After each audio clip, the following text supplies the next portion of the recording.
fantastic. This is GT racing right now. He's got traction, he's got rid of the outside of both of them! Maloney! Oh, he's taken Anderson! Anderson's up top! Oh my god! Oh! Big crash! Oh my goodness, half the field's gonna get rolled! Second very close. These guys are want to make their way through the field very quickly. Oh, here we go! Oh no! That's massive! This is it! This is over! I can't believe this! Oh my god! God, what? 40 of the best sim racers, $100,000 on the line. Who will rise to the challenge? This is the most competitive and sought-after season in iRacing World Championship history. This is where legends are made. This is the Porsche Esports Super Cup.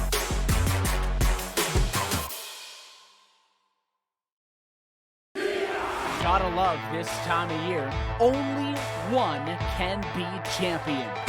Let's go playoff racing. I said, hey, there's no surrender. Let me hear my battle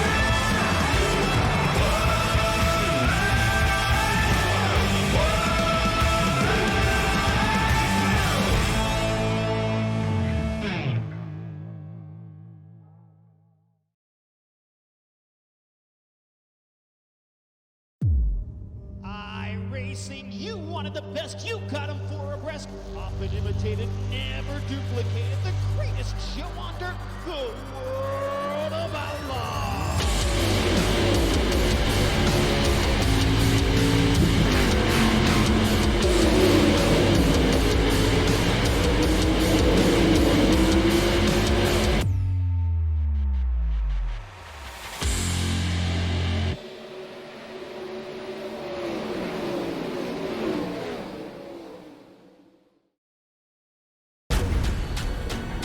This is the original esport racing game. This is iRacing.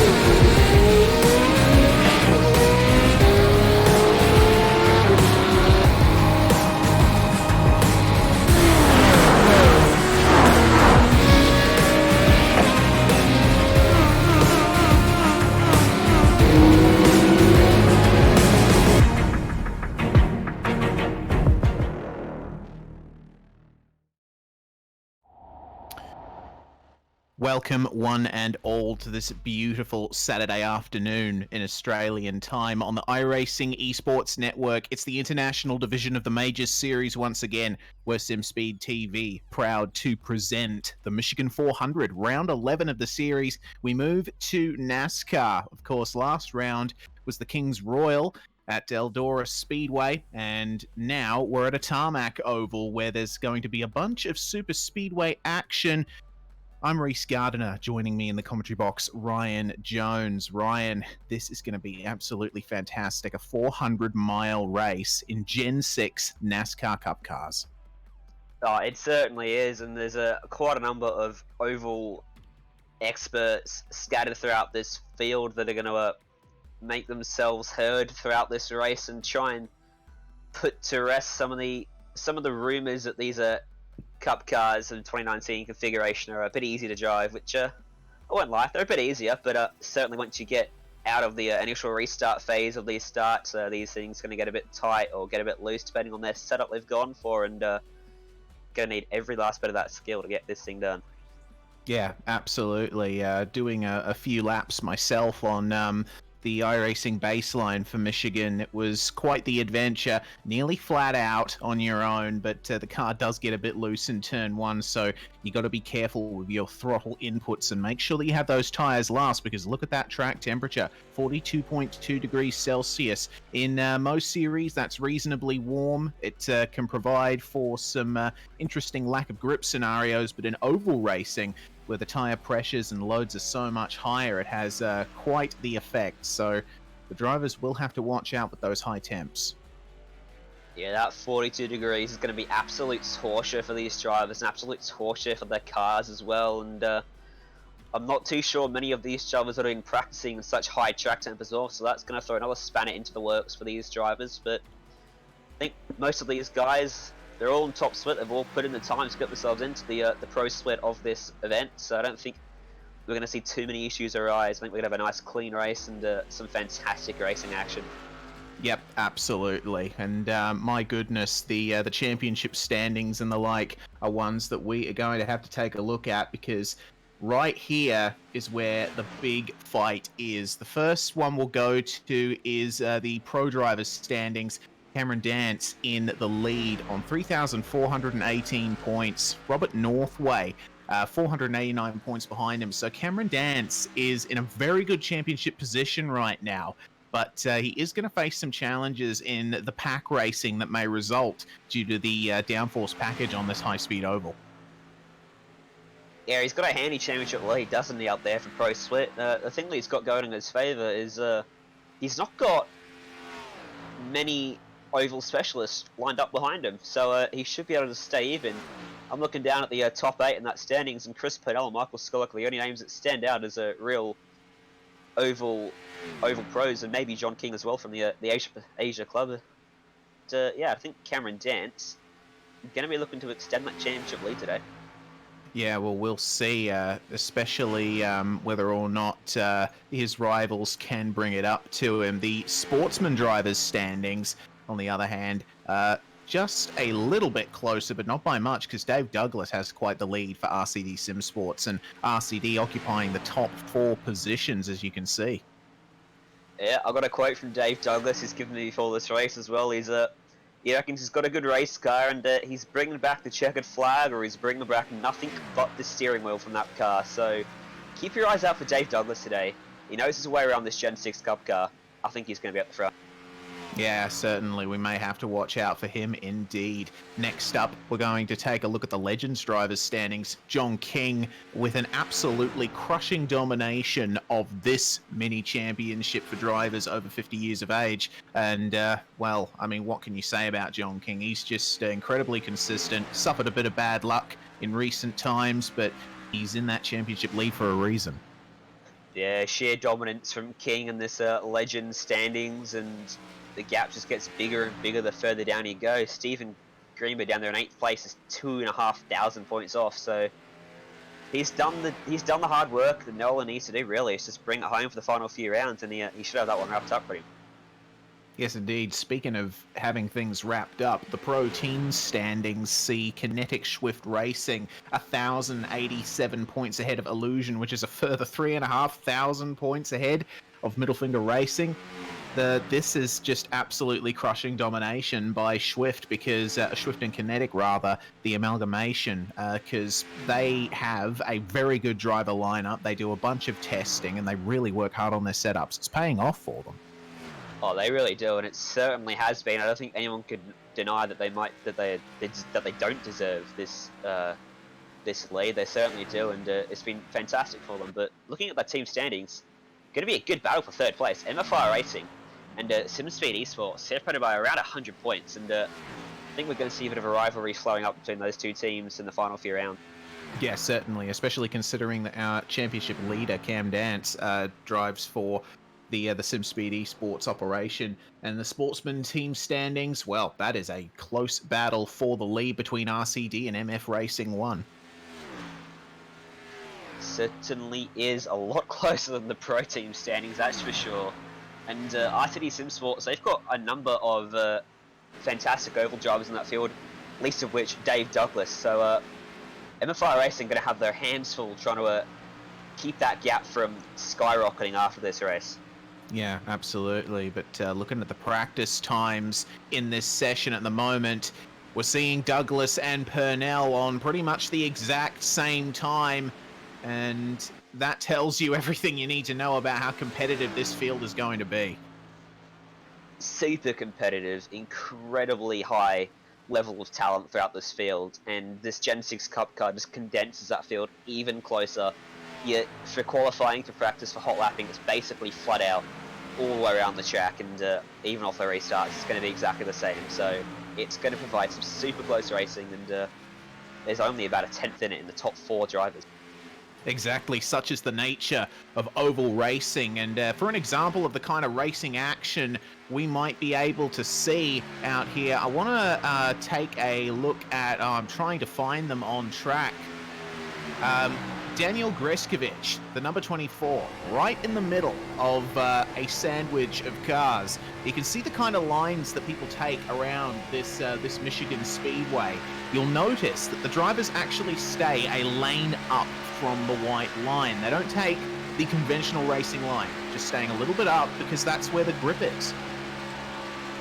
It is trying to all that cutting up momentum around the corner. These 3 guys are all some of the best in Australia as well. They're all teammates, I do believe, as well, in this major series, and they're working together. They're trying to get a feel for how that car is going to handle, because one of the big things with oval racing, when you've got clean air, you've got all that air pushing the downforce down to the car works perfectly, and you can get around this track with relative ease. But when you get in behind 1, 2, multiple drivers, or even back in the pack, you lose so much downforce, and the area understeer can be just incredibly overpowering sometimes, and that's why we're seeing these guys right now working together with the team, trying to get some practice in.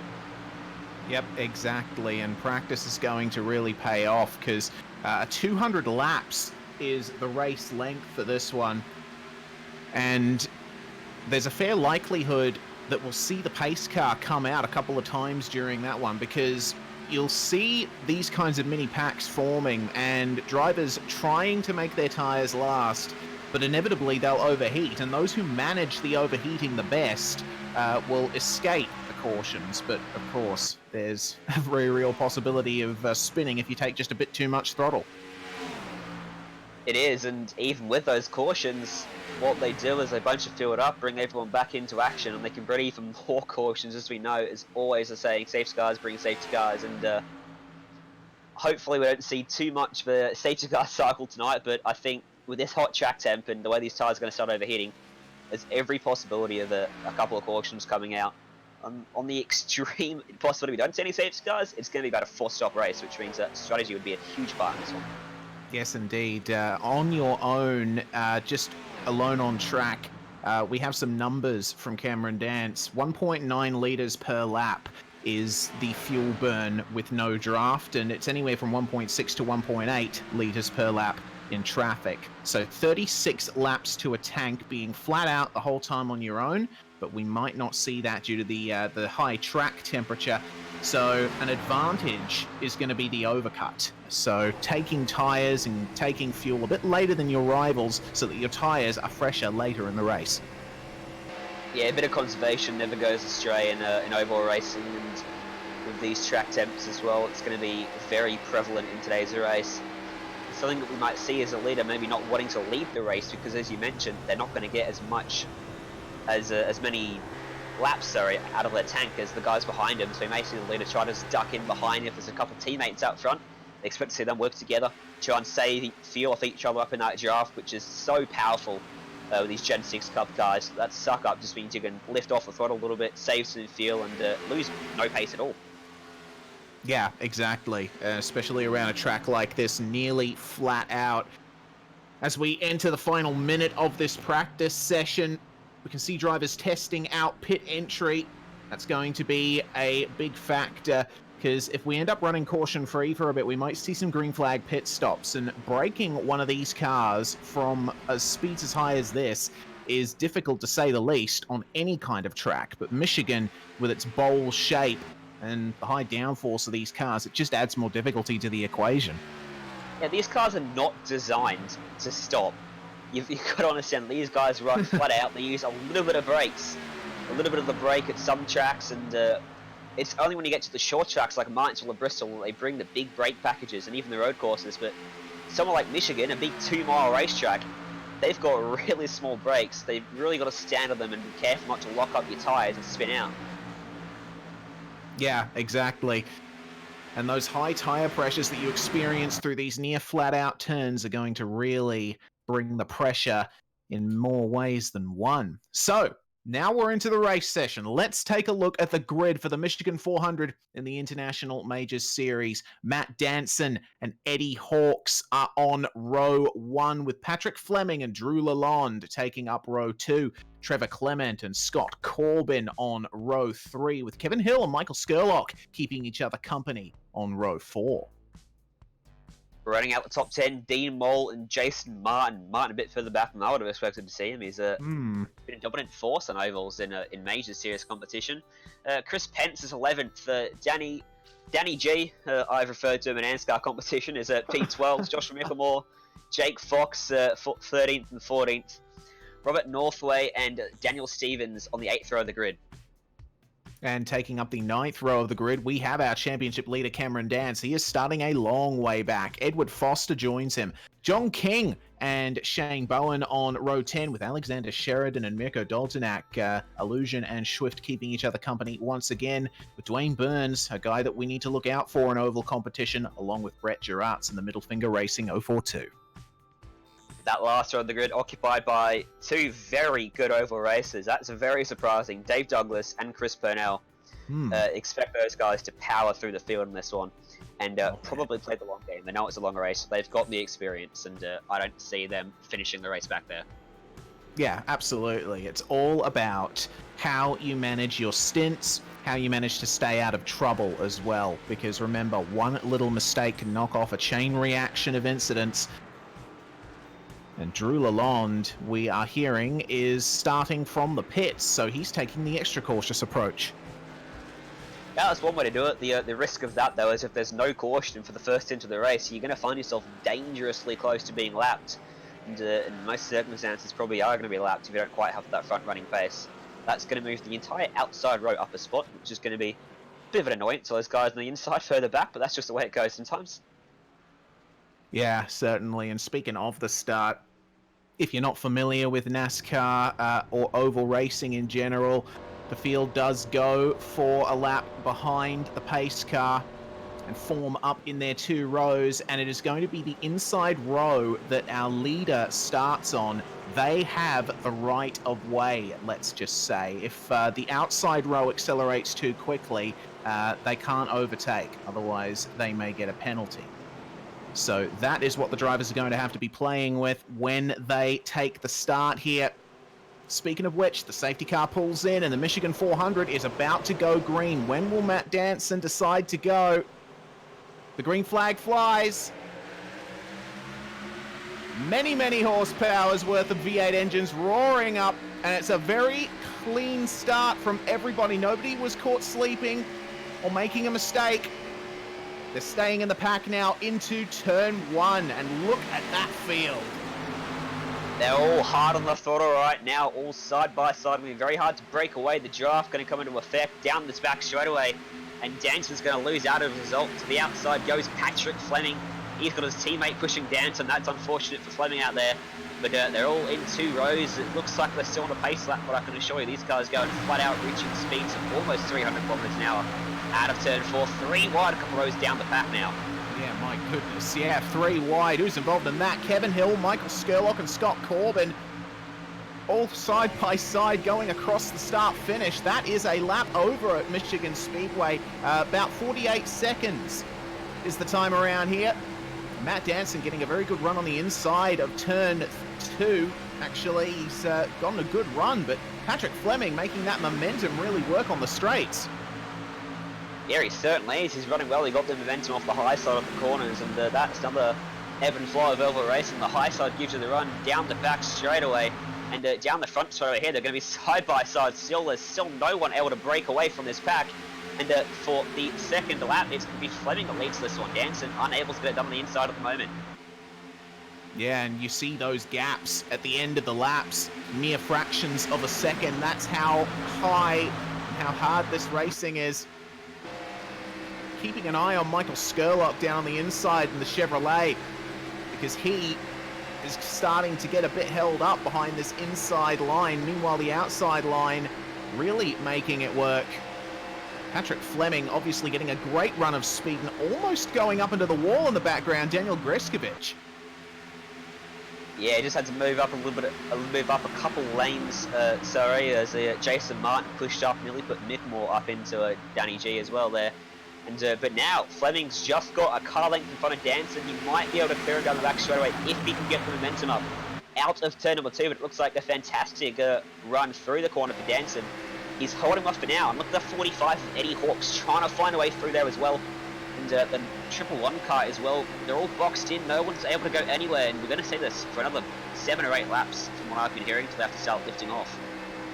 Yep, that's how long the prime period of the tyres lasts, because obviously they heat up, and for a few laps you've got excellent grip. You can go flat out around this place, but then the tyres start to drop off a bit as the rubber starts to sort of decompose itself under the massive stress that it suffers. So you'll see lap times drop slightly. You'll see drivers having to work a bit harder in the turns, and Patrick Fleming getting a great run up the front here. He has now got the car length on Matt Danson. He moves down to the inside. Good move. Fantastic move from Fleming, but he's overcooked it a little bit through the corner, and it's going to allow Danson straight back up the inside, and you don't want to give Danson any opportunity. He's, in my opinion, the best over racer in Australia, without a doubt, and you don't want to give him the opportunity to get back in the lead of the race. Bit of a misplay there from Fleming. He's going to want to get back out in front of him, but Danson might just clear him now, and he's going to clear him down into turn number 2. So Danson's going to lead this race now from Fleming, and watch for the 30 car to maybe pull away. Yeah, and also watch for Robert Northway up ahead of these guys. He took an early pit stop, and now he suffers the danger of being lapped. So he's already 2 laps down, we're hearing. So not a good start for Robert Northway, and the field may suffer a bit of a problem soon. Yeah, Northway having a few issues to start this race off. 2 laps down. You have a lucky dog, of course, in NASCAR racing, so if he is only a lap down, he should get it back. And the top 2 cars are now single file. Michael Skurlock will make that 3 cars, and it's Jason Martin fighting with Trevor Clement there, side by side, down the back straight away, trying to get another position up. He's already gained a few spots off the start. Martin is up about 4 spots already, so he's making early progress now. He certainly has. Always look out for Jason Martin in oval racing. He does an awful lot of it, and he's one of the most active oval iRacers in the Australia-New Zealand region. He's getting a good run. Michael Skurlock moving up to the high side, trying to make an inside move here on Fleming. I think he might be able to make it work. He's managed to maintain a great momentum through the corner. Yeah, he arched that car beautifully. He arched the corner beautifully there. Got up behind Clement, got a little bit of draft, and managed to get to the inside and pass him. No, that was Patrick Fleming, sorry, my bad. But yeah, now Martin's going to try and make it work as well. He's going to get to the inside of Fleming. And I think we're going to see some moves at the front of this field with Danson, Skurlock, and Martin. They're all fantastic racers, and not unsurprisingly, they found their way to the front pretty quickly. Yes, indeed. And alongside Robert Northway now is Matt Danson, and that'll help him slightly because he will get a bit of draft, but it won't help his performance through the corners unless Northway gets out of the way. So we'll have to wait and see how that situation ends up. And I've also noticed some cloud cover is now over the track. That'll cool things down, and it's actually, I think it's favoring the inside line. That's why we were able to see that move from Skurlock before. Yeah, as the track cools down, you're going to be able to take the lower line around the track and really arch the corner a little bit less and take the shortest route around this 2-mile circuit. And yeah, as you mentioned, that's probably why Skurlock was able to make that one stick earlier on. But the ebb and flow before 100-mile race means that's probably going to change. The line's going to change a few times throughout this race as the rubber comes in and track champs change, and the top 3 go single file. It's side by side 4th place at the moment between the Alliance and Motorsport teammates. Yes, indeed. Those guys going very hard at the moment. Sun's starting to come out, and Patrick Fleming versus Trevor Clement. Obviously, they want to take care of their race at the moment. They don't want to race too hard or take each other out. So as the field is starting to normalize itself, we're not seeing the 2 rows of racing anymore. Cars are starting to scatter out a bit, and some are forming in their own packs now. So they'll have to make sure they find each other some good space. Well, Northway's fighting hard to try and keep himself only 2 laps down right now. He's doing his absolute best on the inside line. He got a push from Jason Martin coming into turn number 1. They're 2x2 for the lead of the race. One of those cars, obviously, is Northway. But this has helped out Skerlock and Martin immensely because Danson just can't quite clear Northway, and he's not able to arch the corner as he wants, and he can't carry as much speed as he probably could carry without Northway there. And this could give an opportunity to one of these 2 trailing cars to take the lead of the race away. Yes, well, Matt Danson absolutely throwing that car into turn 1 that time round. He got a good run there, and he's managed to maintain it on the exit too, so he's fully ahead of Northway now. I don't think there's much he can do, and Skerlock is getting a massive draft, taking an extremely high line, trying to maintain as much momentum as he can, because on that outside line, the track will be slightly cooler due to having less cars run over it. He's getting a good run now on the outside here. He is, and if he can try and get down and take some of the draft off Danson, he's going to get it on entry to turn 1. He should clear him on the exit. And, he's going to get half a car in front of him as they make their way through the corner, but the momentum off the high side. The car straightens out earlier than the inside line, means they're able to have the faster car down the back straight, and as we're going to see, add the draft into effect. Skerlock's going to clear Northway down the back straightaway. Oh, almost! Northway just got the draft back off Danson on the exit of on the entry to turn 3 and allowed him to get back up there. You also notice that Jason Martin is not making an attempt to get past Robert Northway, and I think the reason for that is Martin might be taking the opportunity to save a bit of fuel, lengthen his stint, and shorten the amount of time he spends in the pits. Yeah, exactly. We mentioned at least like a 4-lap difference between running out front and running behind cars and saving fuel as well. So that's definitely a factor. Jason Martin's very kind on his tyres as well, and a very savvy racer, so it's probably a strategy game being played from Martin. We're on board with Danny G, looking back at the battle for 8th place. That's Eddie Hawks from Kinetic Racing on the inside of the 27 car there, making their way around turn number 4. Yes, indeed. Cameron Dance not in a good position right now for his championship charge. He does need to get a few more positions up and get himself away from these kinds of stressful situations, because Josh Micklemore, who we're viewing the onboard from at the moment, is getting a very good view of this. Oh, goodness me. Almost getting up into Cameron Dance there. Bit of shuffling there in the back of the pack. Yeah, Dance is looking eager to get by Eddie Hawks right now. Can't quite find a way to do it. Hawks started from 2nd place. He's dropped down this order. He's back there in 8th place already, and not having a fantastic opening stint is that 45 car. But right now doing enough to just hold off Cameron Dance and Josh Micklemore. There's a big train of cars starting to form up behind him. It certainly is. We're taking a look once again at Chris Pence and Daniel Greskovich. The 6th and 7th, they're behind the 2 Alliance teammates. Is the view from Chris Pence. That's how close these guys get at nearly 300 kilometers an hour. And you notice that the field now is moving into single file running. The stress at the start has now eased itself a little bit, and everyone's just trying to find a rhythm. But Patrick Fleming not getting a good run there out of turn 4. Had to make a slight correction, so Chris Pence is going to get another position out of this. And Pence's livery is absolutely fantastic. I love it. See, it would seem more at home at Homestead Miami Speedway, though. It probably would be, but nonetheless, that's a striking livery that he's got on that car right now. Doubt it's giving him any extra speed, but maybe it's distracting other drivers around him, checking out that livery, and oh no, he's passed me. It's a good livery that 73's got.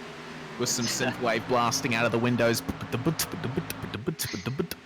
Something like that. Exactly.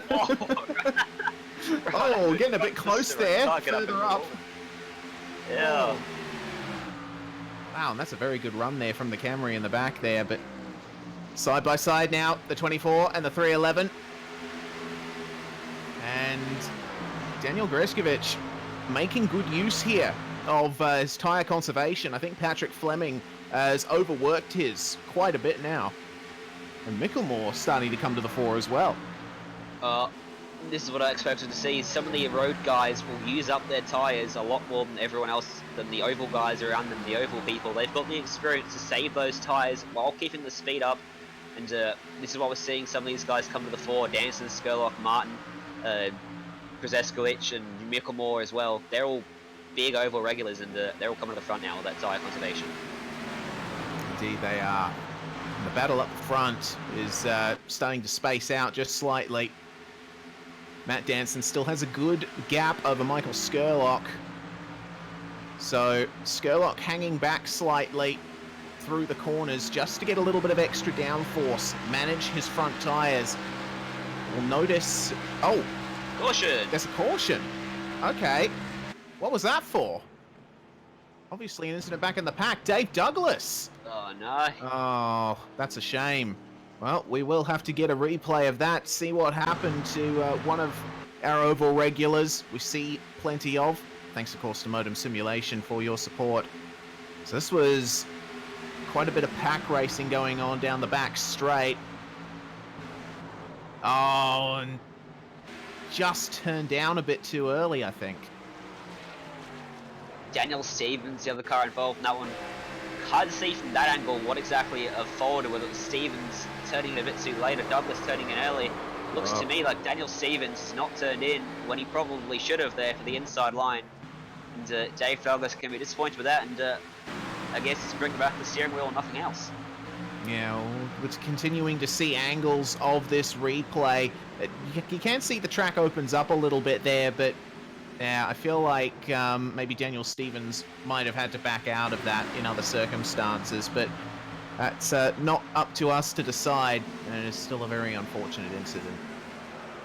It's a tricky nuance of oval racing. You've got to be really trust the guys around you that they're going to turn in, because obviously these tracks are so wide, but the guy on the outside is going to want to take the shortest route he possibly can and just hope the guy on the inside gives them the respect and turns in. Unfortunately, in that case, not quite how it's unfolded. But while we've been looking at replays of that, we've got the whole field diving in for the first pit stops of the day.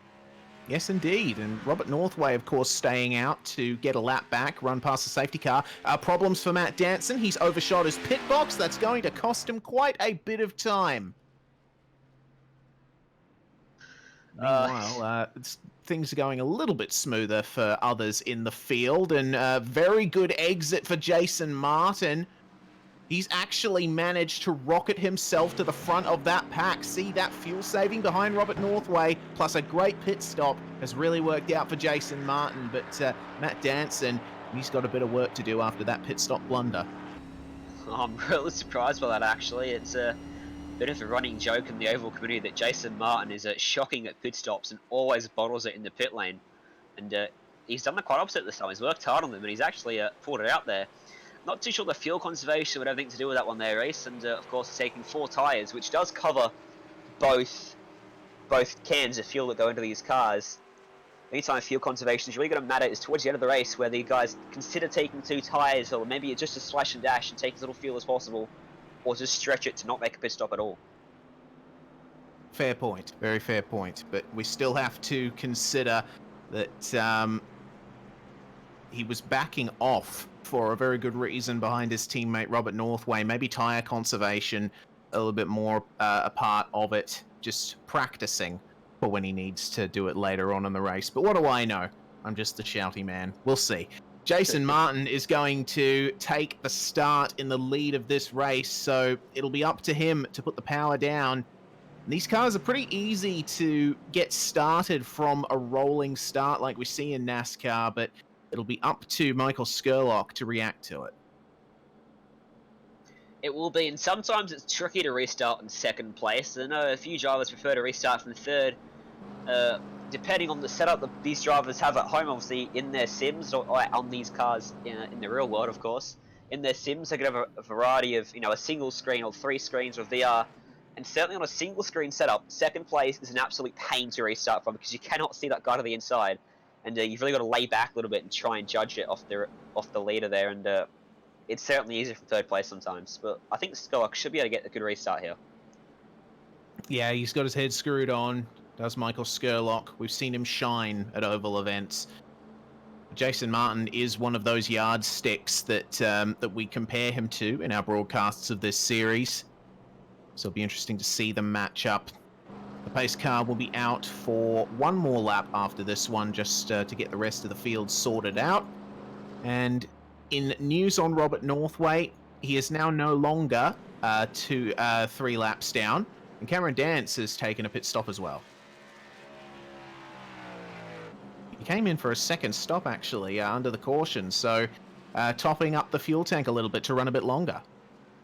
Potentially interesting strategy there from Dance, or maybe just trying to get himself out of that mid-pack battle, maybe anticipating might be a bit of a crash around there sometimes. So a tactic used occasionally by drivers in the ovals. Of course, one of the biggest negatives of oval racing is that if there's a crash, there's quite often nowhere to go and you can be involved in it with no fault of your own. Exactly, and that's why all of these drivers will want to avoid it as much as they can. Fortunately, there's a wall down there at the pit lane protecting all of the virtual pit crews from any start line incidents. The lights on the pace car are out. Jason Martin will be psyching himself up for yet another restart, but he is used to starting from near the front of the field. Certainly is. Matt Danson went all the way back to 5th place with that Bosch pit stop. He got me too happy with that. He's very aggressive off restarts, Danson, so we'll see whether he can get a jump here and take it 3 wide. It's one of his most favoured moves, is 3 wide through the middle off restarts. I've seen it a number of times in Australian Oval League competition, so watch out for him. Chris Pence, he's up there in 3rd place. He's had a good race so far. Up at, 8 spots since his starting spot. Yeah, exactly. Chris Pence, one of the best in that initial stint of the race. A very good job from him. Meanwhile, plus 16 positions for Chris Purnell, showing his worth as an oval driver for sure. Certainly has done as expected. Purnell's working his way through the field, but the pace car is going to dive down off turn 4, and Jason Martin is going to lead us away for the restart of this race. First restart, and a good jump for Jason Martin. Skurlock's almost going to clear the inside lane, and he will clear the inside there, and Chris Pence going to start in the 3rd place. Danson's had a good one there for 4th. He's going to get alongside Grzeskovic for P4 and take that away on the inside, and they're all going to be single file out for the top 10 spots pretty much. Yep, they're all giving each other space. Skurlock had a good run off the start there. Jason Martin, it sounded like he missed a gear or something like that.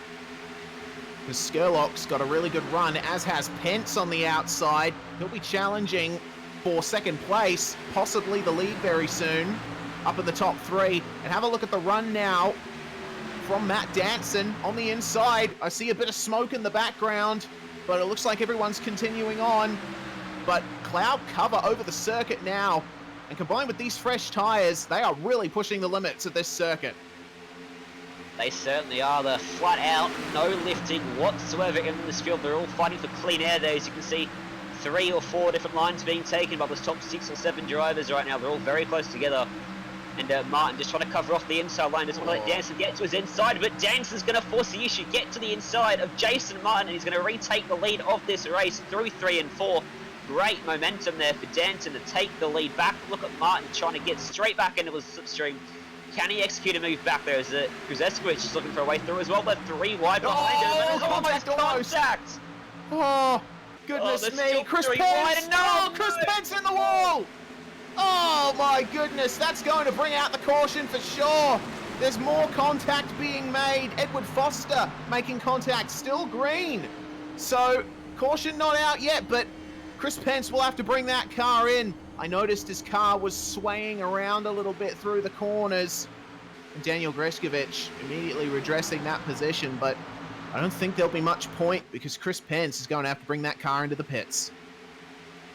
Oh, that's a big shame for those drivers, and Edward Foster back there getting involved as well. Wasn't too happy about that, and we do say Green managed to keep it up against the wall, didn't slow down too much to trigger the iRacing caution system. But back at the front, they're side by side still. It's Matt Danson leading with Jason Martin.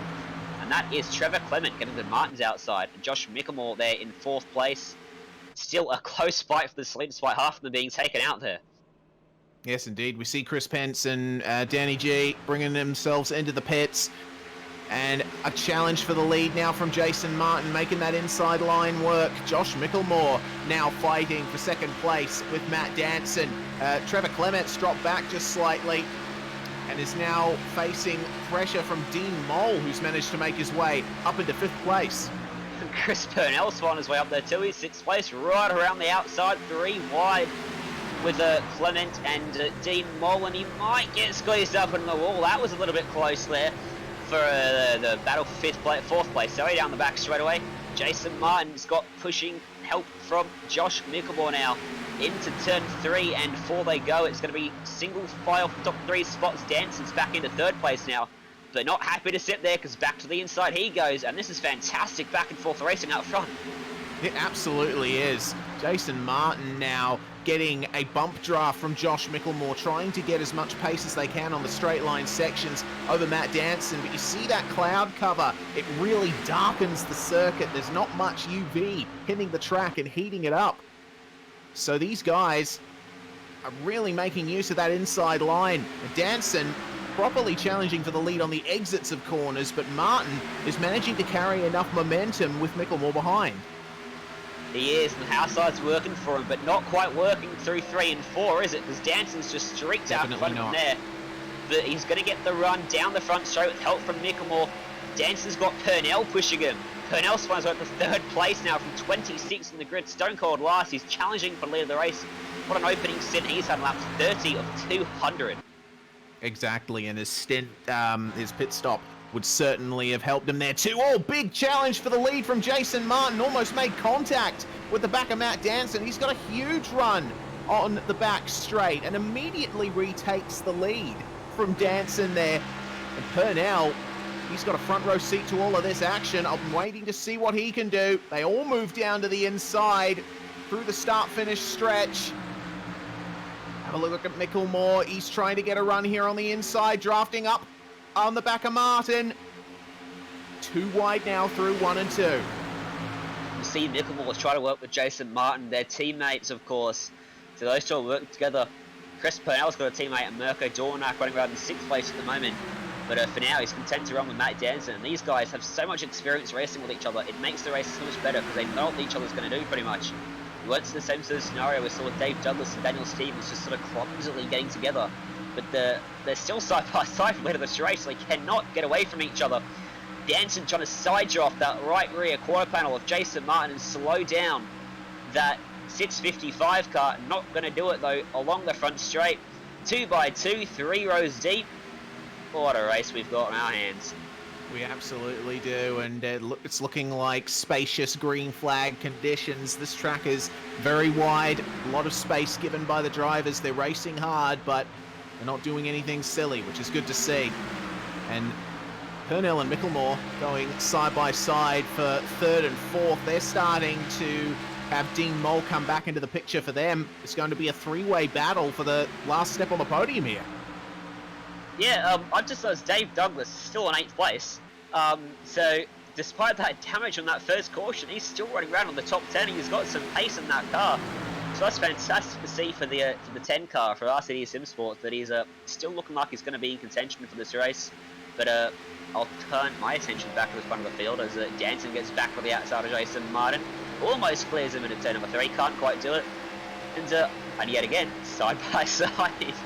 Oh, what are they going to do here? They're going to need someone to come from behind to give them the push and push them clear, because they're stuck in an absolute deadlock of these two drivers. Yeah, they absolutely do. Whoever moves down to the inside once they get the run, they're not going to be able to preserve it, because the line of the track is very hard to drive when you have to alter it quickly like that. Yeah, it certainly is, and he might clear him. I think he's going to clear him, and he will. Will he choose to dive down to the inside? He's got a small window opportunity to do it. And he's going to chop down in front of Jason Martin. Fantastic awareness from Danson there, knowing he had room to do that. And as that happens, that's allowed Chris Purnell to get round to the outside of Jason Martin. He's going to challenge for 2nd place now as well. And he might just about clear him, but whether Mickelmore can give him a push. And Purnell almost had the opportunity to get to the inside of Danson, but Martin just got the push at the right time to prevent that from happening, as Danson was almost caught 3 wide in the middle entering turn number 1. And Martin back into 2nd place again, and Purnell is looking fast. He's got some momentum in that car right now. He absolutely has. Unfortunately, he can't take advantage of it because he's stuck on the outside, so to speak. Matt Danson can put his car wherever he likes now. And Purnell actually managing to make his way ahead of Martin there. Good mid-corner speed on the outside, but Martin almost getting a run on the straight. Have a look at the run Purnell has got now for the lead. Proper battle now for the lead from Chris Purnell after starting dead last. Fantastic run for him, but oh, goodness me, had to back out of that just slightly. The rear end is starting to go on these things. Proper challenge now for second from Martin again. I think Purnell might have overcooked his tyres a bit. Oh, there was a little bit of contact, or almost contact. It was a bit of a cautionary move from Purnell, I think, to move up the track and get away from Jason Martin. They're getting very close together there. But I think he might be fine for now, at least. Battle, though, is for 4th place on this racetrack. Side by side, Josh Micklemore and Dean Mole as they make their way through into turn number 1. Micklemore's still pushing Jason Martin. He's committed to that rear bumper of the 655 car in front of him, and going to lose the rear bumper through turn number 2. Dean Mole might clear him down the back straight away, and he will. And he's going to opt to go to the outside of Jason Martin as well, trying to make it a 2-for-1 deal with a 31 car. Well, he's got the draft of Chris Purnell down the straights, which will help him, and he's making that outside line work. Purnell running an incredibly low line. I'm very surprised to see him use the full width of the track there. He went all the way down to the yellow. Yeah, he might have just trying to get some clean air on those cars. Of course, the understeer is certainly a deciding factor when you're in behind these cars. You don't quite have enough quite have as much downforce being pushed into these Gen 6 cars when you're in behind someone. So some clean air can go a long way, even if it's not quite the fastest way around this track. Nah, that's exactly right. Eddie Hawks and Dave Douglas here battling for 6th and 7th. A nice onboard view from the top of the RCD machine. And you see how much he draws up in the corners, but he's also moving up the track. That's the aero push. A little bit of instability at the front, not much grip on those front tires when you're right behind another car. That's the thing that we got to look out for with this 2019 downforce package. And here we are, more lap traffic for our leaders. Michael Skurlock, actually. Well, that's a surprise. What happened to Skurlock? I'm not too sure. I've missed that race. I'm not sure. I think we both missed it there. Yeah, he wasn't involved in that crash earlier, wasn't he, with Danny G? He's 2 seconds off the pace and is carrying big front right damage. I'm going back and having a look. Might have been in that incident we saw earlier on with Danny G that didn't quite bring up caution. Maybe, because Skurlock has been running on his own with damage for quite some time. That's a real shame for Michael. Running very well up the front. Hopefully he'll be able to get damage fixed under the next caution. Well, Dean Mole, meanwhile, has decided to stake a claim for 2nd place, and he's managed to succeed for now on the entry into turn 3. And he just sweeps down and covers off the position very nicely from Purnell, who's starting to struggle a little bit with that rear, I think. He's allowed Martin back through again. He has, and won't be too happy about that. He might have just started to use up those tires now, or just lost a little bit of momentum. Momentum is key in these cars, especially when you're running flat out around this track. But at the moment, Dean Mole is the odd one out in this top 5, the only American in an otherwise Australian top 5. Eddie Hawks will make it 2nd and 6th for the Americans running in this race. A moment near the front, opting to run in a different split for this race for whatever reason they've deemed necessary. There's Josh Micklemore making his way past Chris Purnell, and Purnell having to back off a bit, I think. His tyres have well and truly overheated now. He's losing a bit too much pace. Yeah, he's starting to struggle now at the moment. Matt Danton has opened up a pretty decent gap there to Dean Mole. It was half a second when they crossed the start-finish lines. We just see Michael Skurlock brings his car down onto pit road. We focused for a bit on the lead pack, but they've built up a huge gap to these guys, the majority of the rest of the field. And they are battling quite hard back here in the pack. This is Shane Bowen, Robert Northway, and Patrick Fleming, who's slid back much further now than he was before. It's good to see that Northway is managing to battle with these guys, but he is still 2 laps down. He will have to be careful and plan the way he pits through the next cautions carefully. Yeah, he will. Skurlock will get scored 2 laps down here in a second as well, as will Chris Pence when he gets lapped in a few moments' time. So there's an opportunity for Northway to become the lucky dog if a caution comes out and get one of those laps back immediately. So not all hope lost for Northway at the moment in this race. Still plenty of opportunity for him to get back on the lead lap and challenge for this race, because it looks like he's got some decent speed in that car. He's managing to pick his way through the field and get some track position. Yeah, he certainly is. Good to see. We turn our attention back to the battle for the top 3 because Josh Mickelmore is starting to draw back up to the back of Jason Martin here, and this time they are battling for a podium position. So stakes are getting a bit higher. Dean Moll and Matt Danson managing to hold their own in the top 2 positions for now, but Martin may see himself looking in his mirrors soon. Yeah, he may do. We'll see what it was like this time by, and this time Martin was able to extend the advantage back to Mickelmore, run about a 10th of a second quicker than him, and closed up to Dean Moll. I think the battle might be for second place here in a lap or so, as the draft starts to become more and more powerful the closer that Martin gets to the back of that 31 car. And we'll sit on the back straight. He'll goes right up to his rear bumper, may even have a look to the inside, and will have a look to the inside. As we go on board with Martin, there's Moll on the right hand side of the screen, taking the high road around this racetrack. Going to get the momentum off turn 4 though, and should draw back level with Martin. Oh.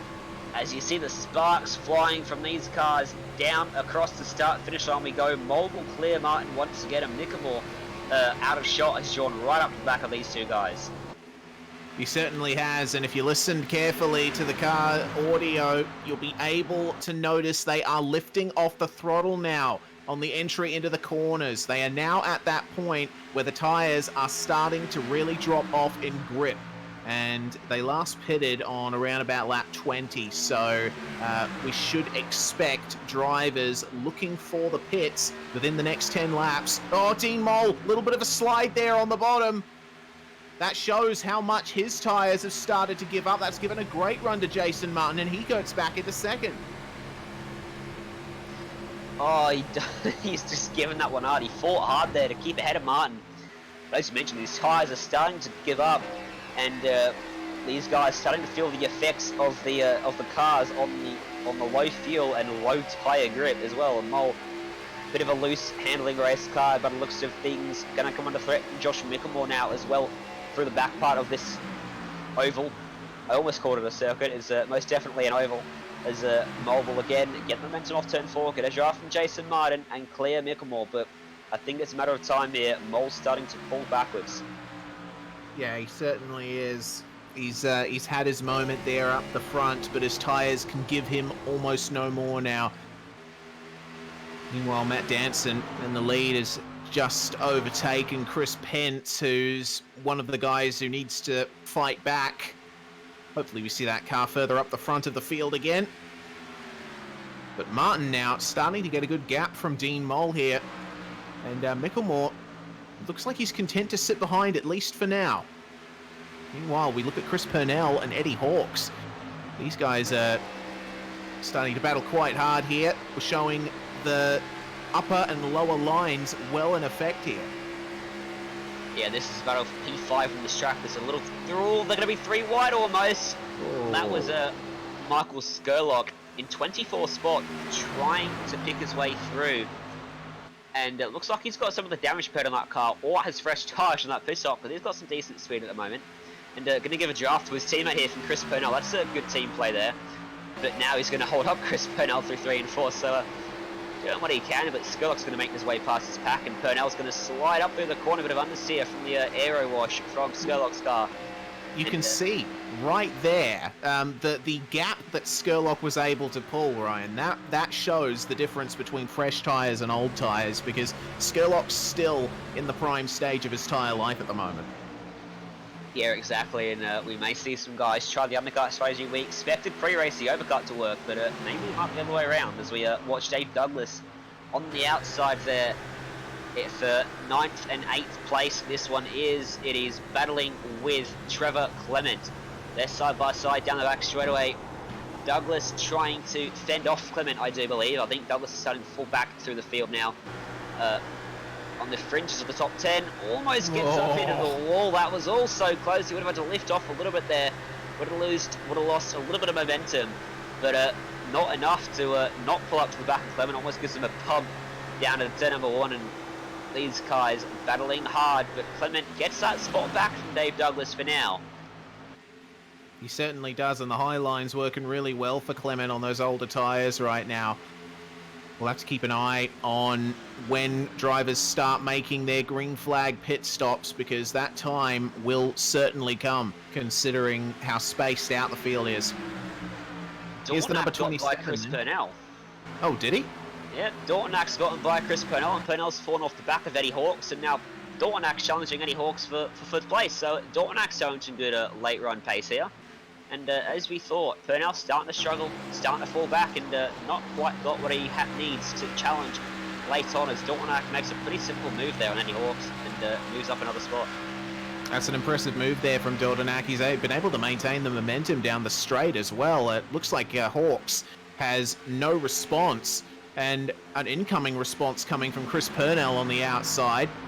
He'll start to straight line the runs out of these turns as much as he can, because when you don't have that side-to-side grip, you can still count on the front and back grip to maintain your runs down the straight. Here we go then, side by side on Eddie Hawks goes Chris Purnell, and Dortonak, you can see, still staying about a lane and a half up. And helping out his teammate there is Mirko Dortonak. Illusion Motorsports, actually, these guys, I believe they are teammates. Apologies. I completely messed up there. Carry on, Ryan. What did you say, Reese? I might have missed it. I think they are teammates, aren't they, for Illusion Motorsport? Oh, well, okay, my brain is obviously not working today. My sincere apologies, everyone, but it is an excellent battle that we're seeing, and it turns out Dortonak actually allowing Purnell in front of him there. So the teammates are working together well. Certainly are. It feels like every time we see Purnell starting to struggle, Purnell finds another gear on that car and picks his way back up a spot or two again. So he's a hard racer as Chris Purnell. He doesn't give up easily, and he's showing that at the moment. Bit further back in the pack, a battle for 12th, 13th, 14th, 15th, all pretty close together. That's Brett Gerrits, and right in behind Patrick Fleming and Dwayne Burns, who are going side by side for 12th place. Dwayne Burns on the inside there of the 311 car. Sorry, I can't talk today. Your brain isn't working today. This is a good duo, Chris. Yes, certainly is. We're complementing each other nicely. Oh my goodness, that those guys aren't complementing each other nicely down the front stretch, almost making contact. Are these two guys battling for 12th and 13th? Patrick Fleming making that outside line work once again. You'll see the run off the corner. And Dwayne Burns has nothing to respond with down the front stretch, but Shane Bowen, his teammate, may want to start working with him here. He may do. I just saw some smoke coming across the infield there, so a bit of contacts further up in the pack. I'm not sure who that was, as these guys unfazed by it at all. Continue to go side by side. Running behind him is Daniel Stevens, who is side by side with Shane Bowen. Stevens is recovering from that crash with Dave Douglas as well. Not quite as spectacularly as Douglas has done, but doing a decent job there. Back in, 14th place right now. These guys are racing like it's a restart, because they're still side by side, fighting for position. A bit of a pack with his car, about 6 or 7 guys, or maybe 5 or 6 guys, all locked in battle. Yeah, it's an excellent sight to see, and it shows that anywhere in the field you can get a good race, especially with this aero package on this track, it seems. So Patrick Fleming at the front of this pack has started to make his way a little bit further up the front as Matt Danson briefly vanishes out of frame there. Martin making his way further up, but my goodness, he's got a lot of work cut out for him, hasn't he? He does. He's managed to sink past D-Mole, that I was noticing as well, but Martin is notorious for being incredibly nice to his tyres, so don't be surprised to see this gap continue to close down between Danton and Martin as this run gets closer and closer to the mid-stop phase. As we're going ball with Dave Douglas, who's sideways. He's sideways on the main straight. Going to bring out the caution for sure, and it does. And he's hit the wall, has Dave Douglas. And I didn't quite catch that race, but I think you did. What's going on there for Dave? Oh, well, he's obviously going for a little bit of a grass mowing experience as we take a look at a modem simulation replay of that incident. Dave Douglas all the way down to the bottom of the corner, just drove it in too hot and tried to keep it out of the wall, but it happens almost in slow motion at speeds like that. There is nothing Douglas could do to maintain more grip on the front without losing all of his momentum. That Here's was the onboard view. That's a little bit odd for Douglas, that one. A bit of an experience, you'd think, but not the case for Douglas. Almost looks like he just really got caught out by the aero push from that car in front, which I do think was Mirko Dornak, and unfortunately just couldn't keep it off that wall. Strange incident for Douglas, maybe something else going on behind the scenes there for the 10 car, but either way, it's been a rough night for a man that we predicted to do so well in today's race. Yeah, certainly have. Well, under the second caution now, we're about to start lap 60 of 200. We may go on a very short break here on SimSpeed TV on the iRacing Esports Network. You are watching round 11 of the Majors Series, the Michigan 400. Gotta love this time of year. Only one can be champion. Let's go playoff racing. I said, hey, there's no surrender. Let me hear my battle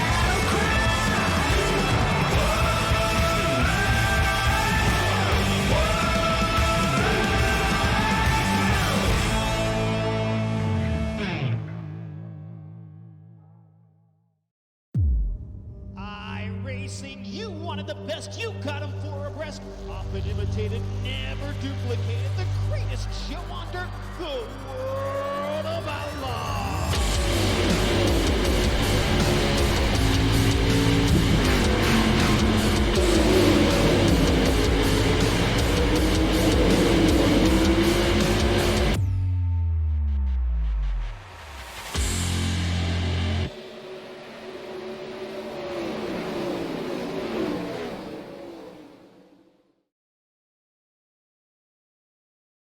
$40 of the best sim racers, $100,000 on the line. Who will rise to the challenge?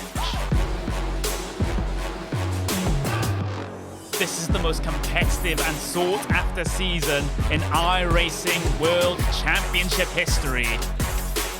This is where legends are made. This is the Porsche Esports Super Cup.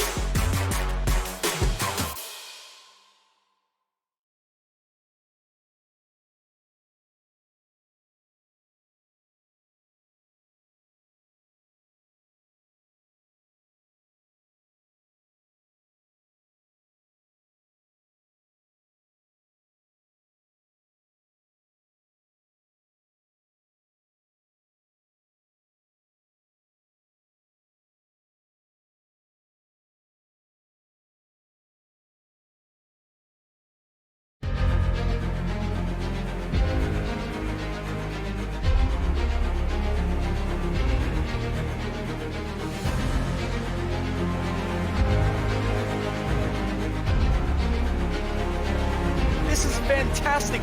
This is GT racing right now. He's got traction, he's got rhythm, both of them! Maloney! Oh, he's taken Anderson.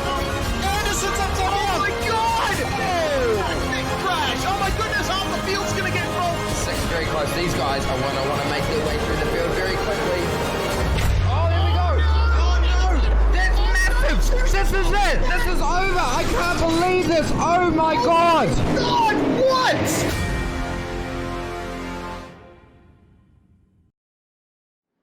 You're watching round 11 of the International Division of the Majors Series, the Michigan 400. NASCAR Monster Energy Cup Series machines racing around Michigan International Speedway. We're currently on lap 61 under caution conditions, and the pit stop cycle has just been conducted, and that is the big surprise right there at the front of the field. Jason Martin has managed to jump Matt Danson in the pit stops. Martin once again showing the way he's operating his pit stops in this race is on another level.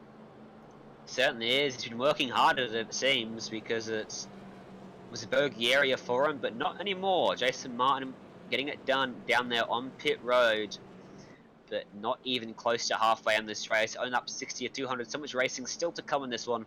I dare say I'll see green flag pit stops before the end of this race. Looks like most of these guys doing a pretty good job of keeping it clean, but I don't know about you, Reese. I'm really excited for this restart because that last one was phenomenal. Yeah, absolutely. The restarts here at Michigan, they seem to be especially hectic. Michael Skurlock has been released. He is the lucky dog. So since he was a couple laps down, he's allowed to make his way through to the back of the field and effectively unlap himself.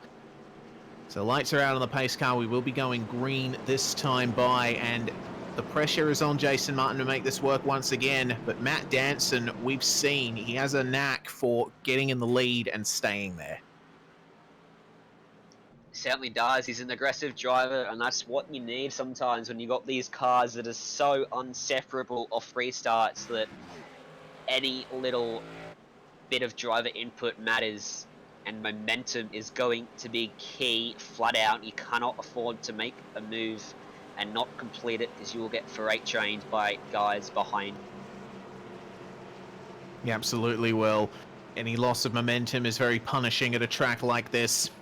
So momentum off the restart is absolutely critical. No wheel spin off restarts when you're racing at these speeds with these long gear ratios. Let's see how long they take to get themselves up to 300 kilometers an hour on this restart.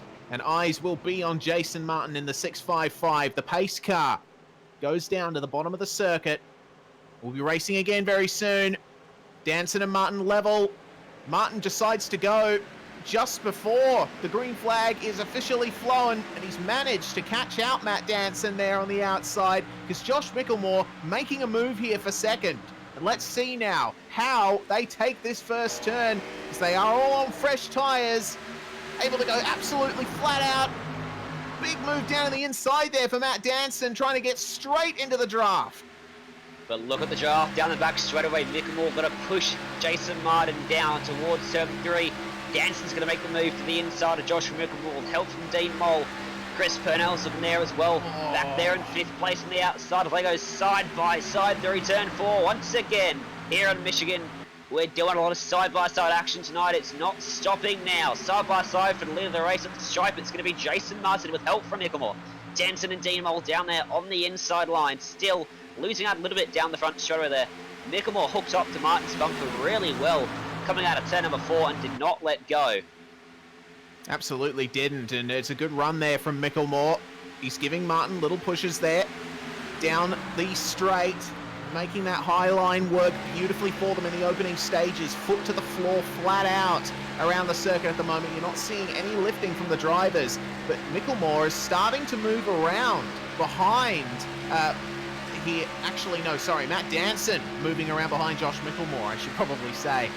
It's a three-way battle for the lead now. They're actually in a little chain. We'll see where Danson can go. It's going to be tough for Danson to get this one done with those two teammates working together in front of him. But I do think if Dean Mole can get up there and give him the push, we'll see a change for the lead potentially. There's a little bit of a gap from Dean Mole back to Chris Purnell. Leads a train of cars that are all fighting hard, still for position. As out front goes Matt Danson. Sails down to the inside of Josh Micklemore. Gets alongside with Jason Martin, and That's great. That was quite the move, and he's going to take the lead of the race once again across the stripe, and it's all to play for once again for Jason Martin and Josh Micklemore up there on the high side as the pack starts to close in on these top 4 drivers led by Chris Purnell. He's going to have one hell of a draft now down this back straightaway. What will he do with it? He's going to push Josh Micklemore. Thought about 3 wide, he showed the nose. Didn't quite go for it there. And they're locked in battle still. Nothing to separate these drivers. Danson almost coming up into Jason Martin. Almost, but not quite. And you know what? That we're starting to see 2 lines form. Drivers who can make the bottom line work, drivers who can make the upper line work. And it all sorts out who's going to get the run through the corners and on the straights. If you are on the outside, you get a better run out of the corner onto the straights. But if you want that mid-corner grip, you've got to be on the inside. Your tyres will be in trouble, though. Danson is locked in a stalemate battle with Jason Martin at the moment. Again. And he doesn't have anyone to help him. Yes, again. It's the theme of tonight's race. The two heavyweights in Australian oval racing are putting on a show here in the international regionalist race as they all condense up behind him. Dornack almost turned Chris Purnell around, almost got into his left through. That would have been quite ugly there. As they are side by side, this entire field is inseparable right now. As everyone looks for some way to make a move stick, and no one is able to make a move stick at the moment. We're on board with Danson. We were on board with Matt Danson, looking back at Josh Mickelmore there in that brightly coloured orange and black paint scheme. It's a little paint scheme that Mitch Motorsport boys have. And Misfit Racing, they are called, I do believe, in the Majors Series. As once again, it's Martin at the stripe, it's Danson in second, it's Mickelmore in third. It's going to be Eddie Hawkes, who's found his way back up into fourth place. He's had a good restart. I don't know where he restarted from, but I don't think he was in the top 5, that's for sure. Dean Mole is still trying to hang on around the outside there. He's under decent races, Dean Mole. He's been in the top 5 all race long, but hasn't quite had the race leading pace that these front trio have had. As Mickelmore gets a fantastic run.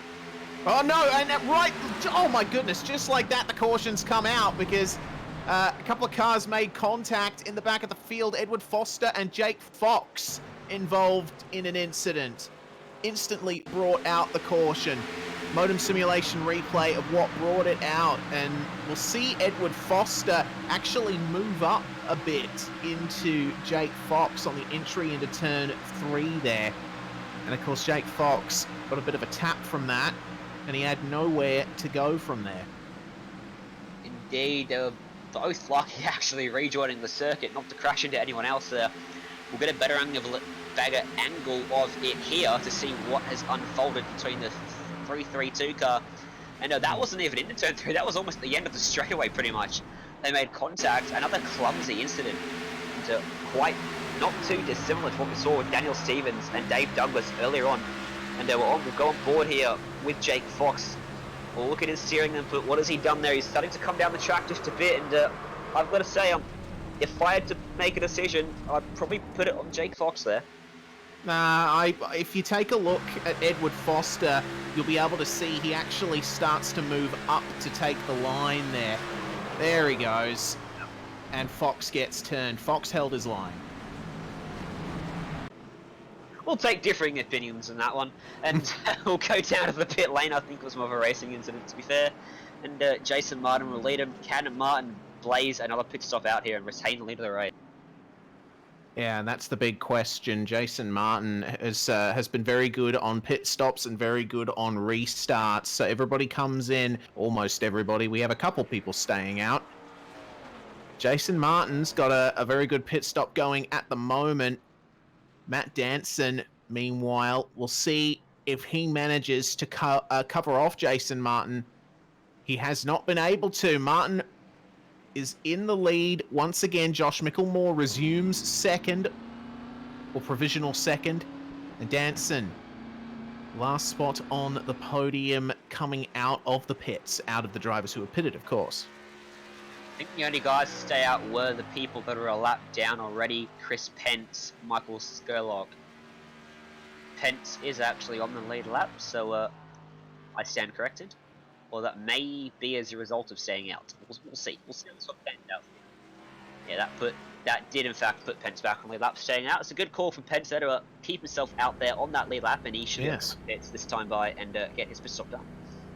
Yeah, absolutely. Good point there. Chris Pence, playing the long game once again. We're coming up almost to the halfway point of this race, and the drivers will have to start settling into yet another rhythm. As the afternoon wears on and the track temperature continues to fluctuate ever so slightly, we might see some different people come to the fore. Those who can drive a little bit more conservatively and not battle as hard in the pack. Gonna be an interesting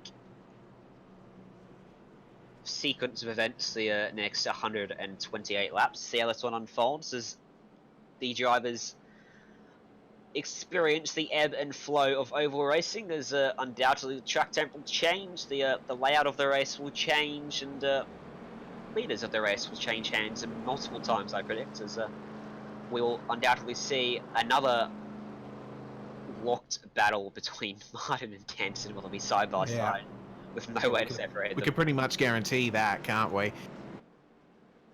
It's good to see you've got these two guys that they really are the best in Australia, and on the world stage as well. They've both proven that they're very, very fast and can hang with the world's best. And Danson himself is teammates with a driver in the PKN for his iRacing series, so they've got what it takes, and it's good to see them battling it out here in the major series.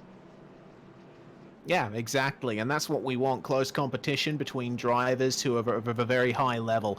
These guys are battling for quite the prize. In fact, the Mario Andretti Trophy at the end of the season symbolizes versatility, because those who know of Mario Andretti know that he drove anything and everything, and he was successful in a lot of different disciplines, and that's basically the point of the majors. A different kind of car track combo every time, emulating a famous real-life event and testing who is the best across all disciplines of racing on the iRacing service. It's a great prize to fight for.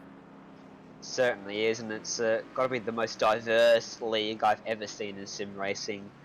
Dirt racing, oval racing, road courses, and absolutely everything thrown in there. Every sort of car you could imagine, and it's an incredible series to spectate and to be a part of as well for those drivers out there, and it's fantastic. Absolutely is. Well, the fantasticness is going to go up a couple notches in a couple minutes, as the lights are out on the pace car, and we'll be getting ready to go green very, very soon. It's going to be Jason Martin versus Josh Micklemore this time on the front row. Matt Danson, I think, actually has a bit of an advantage here, because the top line can't overtake him, at least not by a huge amount, and he'll have the draft of Jason Martin. He'll have a good view of when he goes. The outside line can pass as many cars on the inside as they want if the inside happens to get stacked up, and you can overtake. I stand corrected. So the inside line drivers corrected. go to the middle to overtake drivers on the inside. The drivers on the outside line can go to the outside and make it free wide to overtake anyone who gets stacked up for their inside, as long as the green flag is flying. Thank you very much for that information. Shows you how much I know about oval racing, and I've been doing it for a while now. I still don't know all the rules. Maybe that says something about my success level, but we are going green flag racing once again, and that's another good start from Jason Martin. Micklemore slicing right to the inside, of course, making that rule work that you mentioned, Ryan, and we're going racing once again.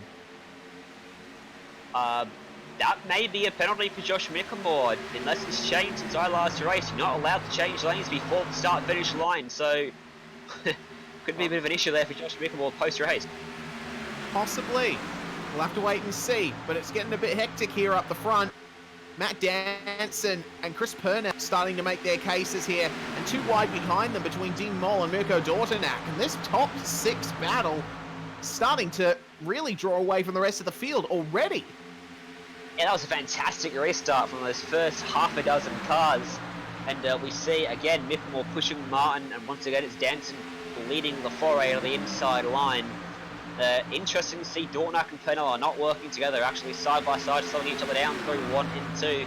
This time by, as Danson's going to lose the help to his rear end, and this should allow Josh Micklemore to push Martin clear. There was almost a crash there between Micklemore and Matt Danson. That was almost very awkward down the backstraight. Very much so. Seems to be a favourite place for those kinds of incidents to happen.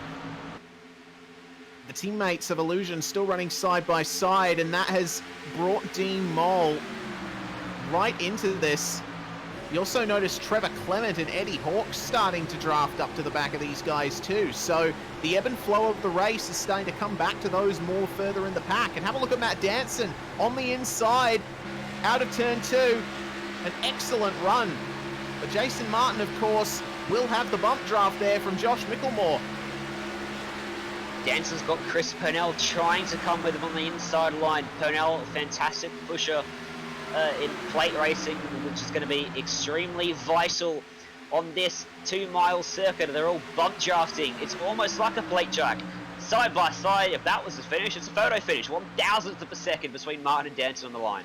That's incredible. I love the gaps. That's fantastic. But we've still got plenty of racing to go here. And Danson is now in the lead of this one. But for how long? They're going to go 3 wide for the lead here on the back stretch. Chris Purnell there on the inside. Will he be able to overtake Danson? He does. Will Jason Martin be able to maintain the momentum around the outside? Not quite. Matt Danson is starting to regain a little bit of ground here on Chris Purnell. Purnell from last to first. And now they're still going to try and make it 3 wide here into turn 1. Maybe not. Up to first, what's the problem, says Chris Purnell. Phenomenal race from him so far. Matt Danson slots himself back into second place. Now he's going to try and make that high side work as Jason Martin's fallen all the way back to 4th place as a result of that move. And he's got Dean Mole, I do believe. Yep, Dean Mole, who is inside. Purnell's left the outside open there for Matt Danson to try and poke his nose there and make something work. And that was a phenomenal move. He took momentum and made it 3 wide and was not afraid to shut the door in their face. Was Chris Purnell as Danson is going to get up into the outside as Dance's got up into the wall further back in the pack, and he's now going to be 3 wide back there. With MFI Racing, he's lost 4 spots and might be losing some more, but we'll keep watching the front because they're still locked in battle. Purnell has got Danson for really close company now down the back straight away, trying to move down to the inside to stop himself from getting side drafted, as now Martin's going to give him a push to the back of Danson. Yes, indeed, and the sun is firmly out, so the high line will start coming into play pretty soon. Chris Purnell seems content to go around the track a little bit, use his own lines, test out where the grip levels are, but it's not helping him down the front stretch. Dean Mole now firmly involved in this battle for the lead. Certainly is, and he might be in the lead of the race where things are going with the moves that are being made. If he can do the same sort of thing that Chris Purnell did, it could certainly pay off for him. As we see once again, Purnell trying to avoid the side draft there from Matt Danson and Jason Martin there. Joshua Nickelmore is back in 5th place at the moment. He's still pushing Martin, but albeit this time it's with Matt Danson ahead of both of them. As they're 2x2 from 3rd on back, as Danson's going to get a bit of a push to the back. Chris Purnell look to his outside once again. He can't quite get it done on the outside for Matt Danson. It seems that his car's a bit stronger on the inside than that high line. Yeah, Chris Purnell's doing a good job protecting the inside line there, and you could tell that Matt Danson, he definitely was looking to set up his car for that inside run. You see Purnell going defensive down pretty much every straight now, and Danson just does not have the run. He moves back up to the top line, and you'll see Purnell on the exit of the corner here. He will move straight down to the inside of what is effectively the tri-oval here, even though it's a D shape. I guess we can call it the D. They call it the D, right? I'd prefer to not to call it that race. Okay. Americans are weird. Everything's I don't blame you. over there. Maybe into some of the into calling it that. I don't know. It's up to you. But we'll go back to the battle for the lead of the race. Chris Purnell is managed to pull clear of Matt Danson now, but he's still going to protect that inside line. He certainly is. Chris Purnell there, running all the way down to the yellow, and Martin starting to, well, he's trying to make a choice as to who to follow here. He's sticking mostly with Danson here on the outside, getting the run there. Danson crosses the line as leader by 0.009 of a second. That's a great gap to behold, I'm fairly sure. Chris Purnell, though, moving up just slightly, getting a little more ragged through 1 and 2. Yeah, Purnell is just struggling to hold off the drafting pair of Danson and Martin up top. They've got the longest way around the track, but they have got 2 cars worth of horsepower making it work up there. But I got to say, Purnell's doing a good job to hold them off with no help from behind right now.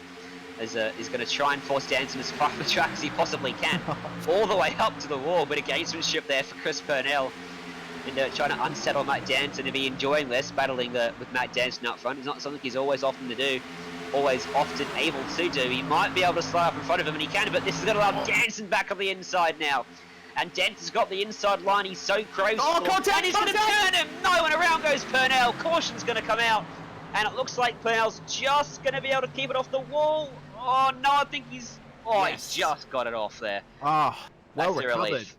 Well recovered from Chris Purnell, but what a shame for the lead of the race there. And it's another move into 3 that we've seen go awry. Motum simulation replay then of that incident.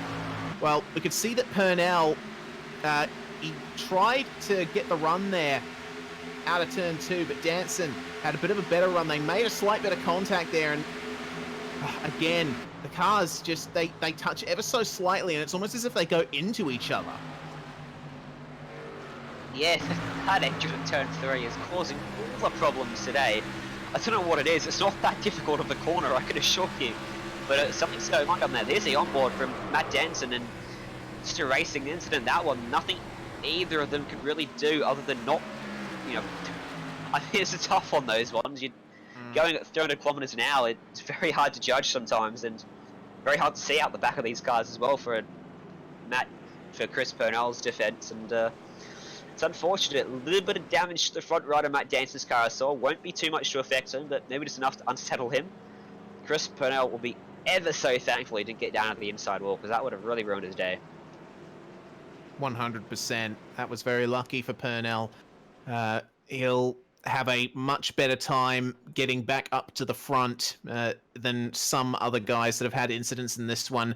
The entire field then making their way into the pits, because that is what you do under cautions. It's the best time in many cases to make a pit stop in series like this. Exactly, and with the tyre wear as it is, when we get down towards 10 plus lap runs, you really want to Danson hit overshot every his top. box again. Oh, Danson is really struggling with that change to the asphalt there. Down on pit road, he's not pulling it up in time. That's going to cost him the lead of the race, I do believe. Yeah, And it certainly will. And guess who managed to get the best one? Jason Martin. There he is, in the lead, and Micklemore resuming second. Mikko Dortonak managed to make his way up into 3rd. He has, and that's cost Matt Danson the lead of the race, and a whole lot more. He's gone all the way back down these, I think, on the fringes of the top 10. Yeah, he's in 11th right now, so he'll be fighting there with that Alliance car right in front of him. It's a big shame for Matt Danson. He needs to sort that out. It seems like his brake application into the pits just isn't where he wants it right now. Yeah, it's actually a bit odd to see Danson make these sorts of mistakes. He's normally a very clean operator, doesn't make any mistakes at all, but maybe just a bit unfazed, maybe just thinking about that last incident with Chris Purnell, and wasn't quite focusing on what he was doing. But 114 laps left to go in this race. I have no doubt he'll still be leading this race at some point before the end. Yeah, absolutely. Danson is a fighter, if I've ever seen one, so it'll be interesting to see how he climbs back up. Well, Jason Martin now at the front of this one, and Josh Micklemore keeping him company. I'm interested to see what Mikko Dortonak can do, because he's managed to make his way there up into 3rd position, started from 22nd, so he's had a very good run in that 62. Yeah, Dortonak is able to pull on the experience and the talent of Chris Purnell, utilise it for his own sake, and in his own right, Dortonak is a very talented operator.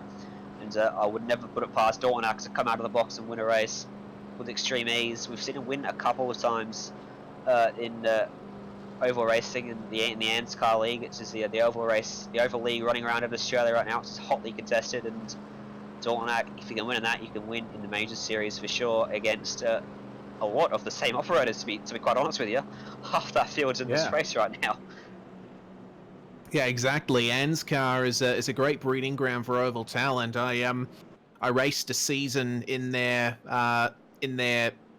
national series that they ran for a couple of seasons, and it was some of the best oval racing I've ever had. It was good to get into it. Certainly is, and I don't know whether I should plug it or not. Am I allowed to? Yeah, sure. I'm sure there's not a problem with that. If you want to get involved with the ANSCAR competition, just head on over to the ANSCAR page on iRacing. Give it give it a request, they'll get you an invite, and you can jump into any of their sessions on Thursday nights and a Monday night, the Chuck Series, and be part of a great Oval League in Australia, the Oval League in Australia currently. Yes, indeed, and certainly a lot of these guys love to have a run in it, as you said. Well, now the lights are out on the pace car once again, and we'll start to form up. There's a bit of trouble in the pits for a couple of drivers. I notice at a standstill, Michael Skurlock, he has not had a good run. He is actually out of the car and retired. And Drew Lalonde making his way back into the pits as well in the number 3, taking some extra tyres.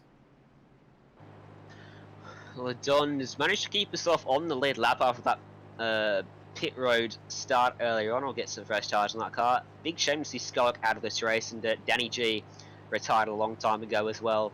2 guys that could have won this one, and they'll be disappointed to come over the result they've got. But at the moment, the field is stacked up and ready to go for yet another restart. Yes, indeed. Jason Martin and Josh Micklemore will be helping each other out there, I am sure, at the front, because my goodness, they are going to have a lot of people behind wanting to take that from them. A lot of drivers that have had resurgences coming up to the top part of this race. Who is going to come out on top? What can Matt Danson do from 11th place? What kind of moves will he be able to make? The pace car makes the move down to the inside. Now, how early will Martin choose to go this time? He's waiting, and a very smooth start there from Jason Martin, and Micklemore moves right to the inside, resuming second, and Dortonak, nice gap there in third. But as they come through the turns, we'll start to see the real shuffling begin. We will. They'll be side by side for 5th place, and they'll be bumper to bumper for 1st, 2nd, and 3rd. And to the outside goes Chris Purnell as Josh Micklemore applies the push to the back of Matt Danson. Jason Martin. I was watching back in the back then, and will push him clear of Chris Purnell. As Dean Mole now gets to the inside of Chris Purnell as they make their way out of turn number 4 and along the start-finish almost straight as Jason Martin will lead yet another lap in this one. Close company though, the next half a dozen cars behind him. Yeah, certainly. This is quite the battle going on at the moment, and Dean Mole making good use of the inside line on those fresh tyres. What he needs to do now is latch onto the back of Martin and Micklemore, because you notice Trevor Clement and Dean Mole starting to work together on the outside, and Eddie Hawkes is trying his best to insert himself into this battle as well. Have a look at Cameron Dance as well. He's managed to make his way up to 7th in the pit stop scramble. Or actually 8th. Jake Fox now occupies 7th place, but goodness me, a lot of drivers mid-race, these position changes spicing things up.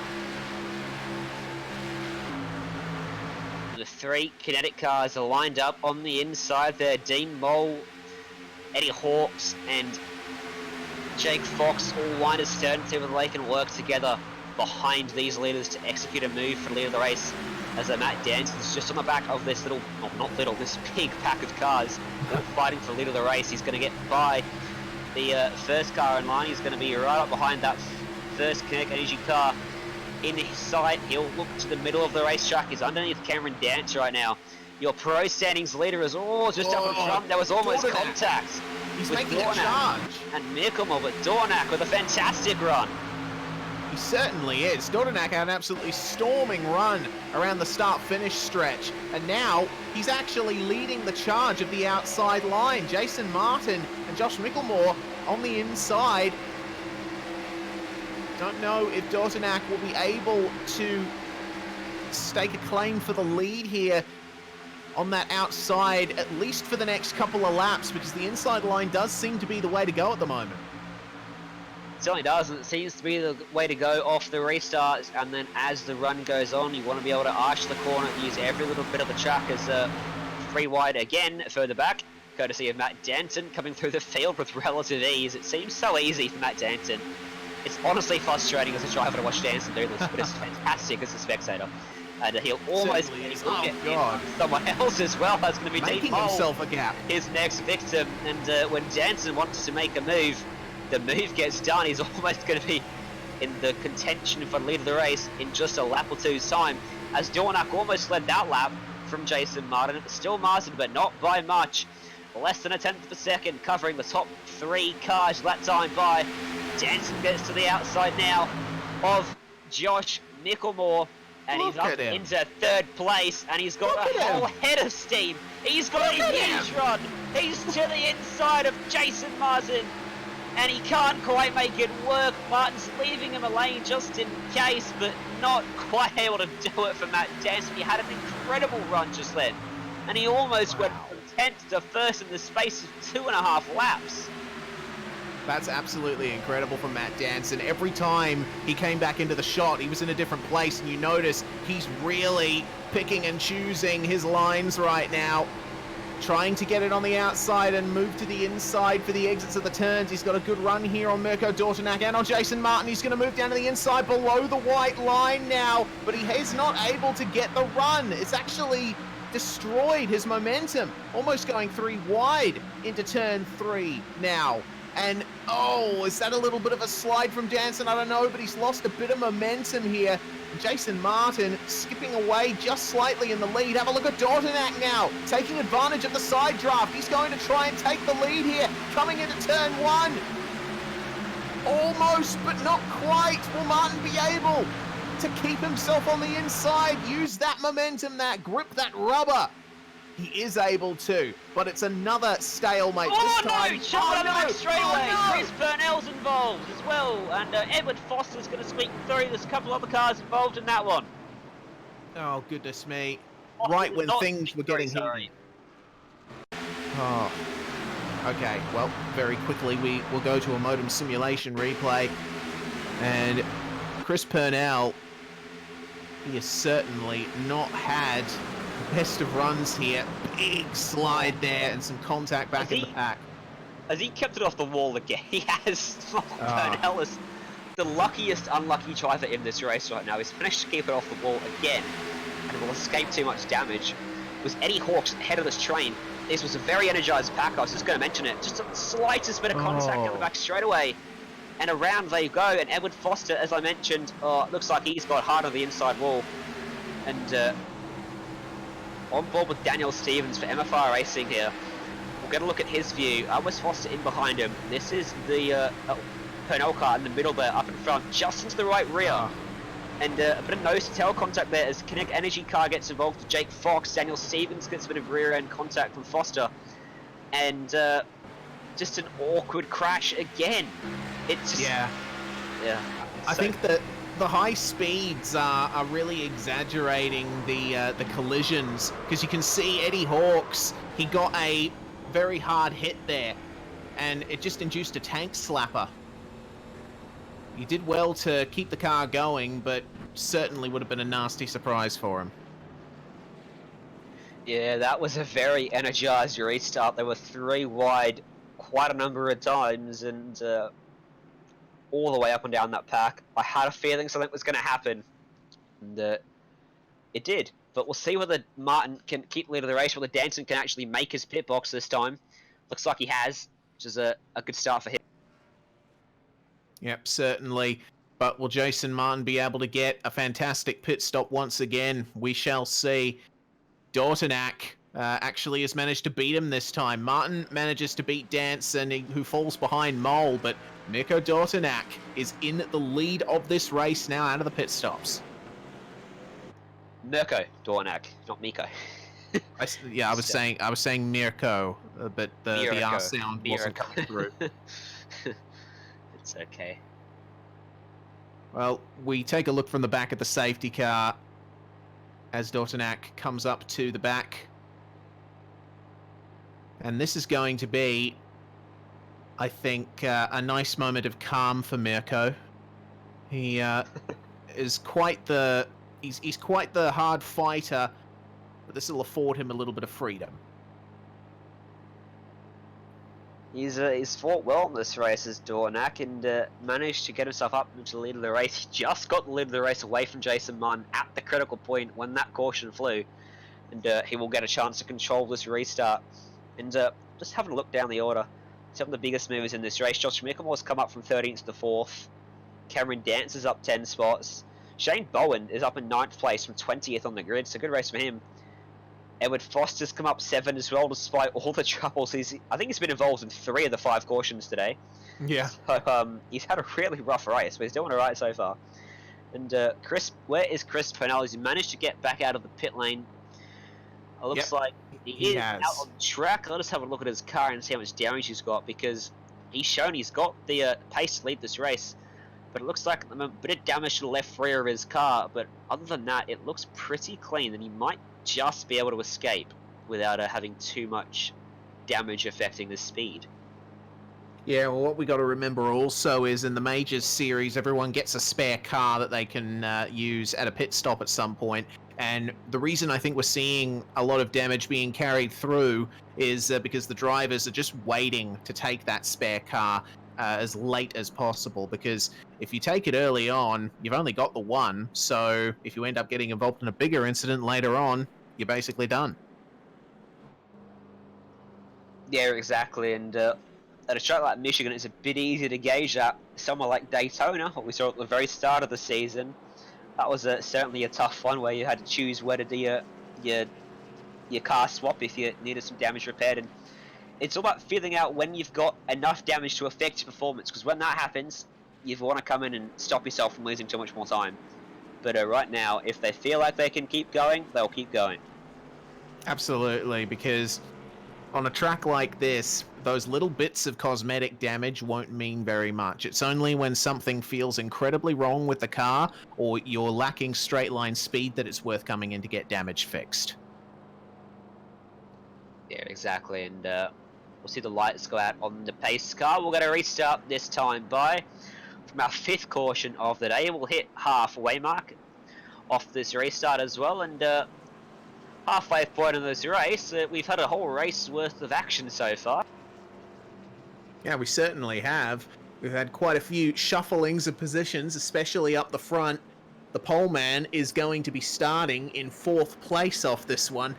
Jason Martin will be looking to battle with Mirko Dortanak as hard as he can for the lead of this one, but it's all going to depend on how the top and bottom rows can work together off the restarts. Yeah, the pole man from 4th place. The average starting spot of this top 3 is 11.5, I think, off the top of my head. So they've all made fantastic progress, and it just goes to show at a 400-mile race that it really doesn't matter where you start, especially in these 2019 Cup cars. You can always get it done no matter. Exactly right. Well, the time comes once again to see who makes the best start. And Mirko Dortanak is, as I said before, he's got quite a bit of freedom here in choosing when to go. He can go as soon as the safety car disappears off the track if he so desires, but he's going to wait just a bit. There we go. He waited just a bit longer. A little bit more before the green, but he's done enough. He's gotten a good run. So Jason Martin now will have to fight with Josh Micklemore here for 2nd place. Oh no, that's no good. It's gone spinning out of the infield and coming across turn 1. It is one of the Alliance cars. It's the 311 of Patrick Fleming. Will stay green, but Fleming will have quite a bit of work to do now to make his way back towards the front of this race, as Dornack continues to lead by about a car length and a half, but it's rapidly reducing now as the draft comes into effect for Matt Danson, and here comes Danson to the inside of Mirko Dornack. Down and across the start-finish line, it's going to be Dornack that leads that lap, but not by much, and they're going to go 3 wide on entering the turn 1. That's Micklemore up to the high side now, being pushed by Jason Martin. And Dortanak has no one to help him here too. He's got no one to help him. Purnell's been taken out, Skerlock's been taken out, he's all by himself as Danson moves up in front of him. But Dornack forces the issue, gets back to his outside. Fantastic fight from Dornack. He'll retake the lead of the race. Danson will lose some momentum and fall back into the clutches of Trevor Clement. and Dean Mole, Dave Douglas trying to push them along. Yeah, certainly, and I'm interested to see what Dave Douglas can do at the back of this one. Certainly one of those oval specialists that you need to watch out for. Dortonak, I thought initially that he was in big trouble there, but he's managed to stay in the lead of this one, and he still has the freedom to choose whatever line he likes. He's managing to arc out the corners quite a bit already. That's offered him a good run. He's making full use of those tyres while he can. Yeah, Dornak's very experienced. He knows exactly what he needs to do to keep himself out front of this race. He's got to work both those lines. Keep those guys side by side and they'll slow each other down for you. And you just have to make sure you're getting pushed by the fastest line. But he's not going to do it there because Mickelmore's going to get to his outside. It's role reversal out there at Misfit Racing. Now it's Martin pushing Mickelmore. It was the other way around. And Mickelmore's been challenged to lead the race. Through turn one, side by side, the top 10 or 11 cars. And once again, it's a fantastic restart. And once again, it's Danson and Martin. Oh, 3 wide again. 3 wide to the inside. Here comes Danson. Once again, can he make it work? He's not going to have the run, though. He's got no one to push him. And Dornak will hold off for now as Josh Mickelmore still trying to make that outside work. And still can't make the outside work. Yeah, Mika Dortonak is making very good use of the inside line out of 4. He's managing to get the run that he needs. The problem is the exit of 2. That's where he needs to watch out because it looks like these other guys around him really like it through there and they're getting good runs. We're riding on board with Matt Danson right now as he chases down Dortonak. And you'll see coming up on the right, Mickelmore and Martin. And it looks like Trevor Clement starting to latch onto the back of them and follow them as well. And just hidden out of view behind the rear wing, you would have seen Dean Mole.